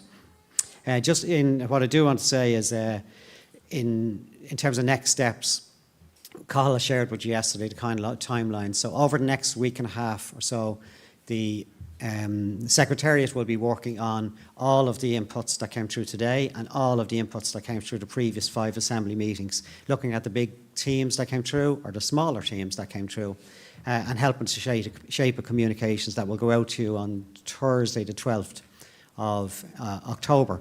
And that's a process that will go out to all 100 assembly members, so there'll be active engagement with all 100 assembly members between now and the 21st of October, where you have an opportunity to continuously feedback through that process and bringing us ultimately to the 21st of September when we come here again on the final weekend. And as I said yesterday, I know, you know, including myself, it's hard to know, are you there? Have you firmed your view up? Have you in mind? Have you shaped up, you know, a very clear way you want to see the recommendations go? And it's fine that, you know, we're all apprehensive about that. But we will have to make a judgment. It's like everything else. We'll have to call some things. And I would restate what Orla had said earlier on, Orla Quinn, the ex-Secretary General. You know, the importance of having very clear, very targeted, very focused. There's no restriction on number. But, you know, as I said previously, my experience in trying to influence government is having very clear, very focused, you know, to the shortest extent you can keep it. And I'm not trying to limit anybody. But let's make sure our recommendations touch the areas of legislation, touch the areas of policy, and touch the areas of services. That's our mandate. That's what we'll go back and we'll recommend on. So finally, look, thanks to yourselves. It's been a long time since April to now where we all are. And talking to many of you and all of you over the last 2 nights, I know people feel tired. You feel like, you know, many of us want to get to the end of the process, but we want to do justice to the process. So we're not there. But in October, I'm very confident that we will get there, because I'm confident of the thorough work you've all done. I always say it's a privilege for me to sit at the top table here and just look at how you're all connected with the agenda. So well done. Thanks again. We'll see you in October. Thanks very much.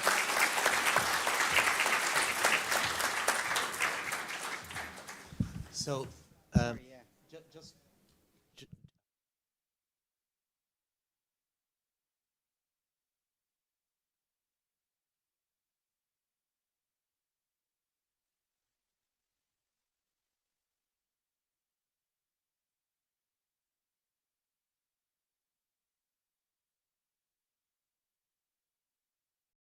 that out.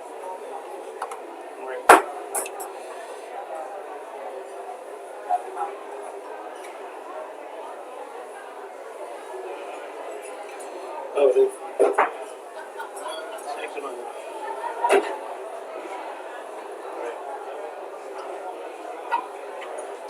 We'll get to that in a minute.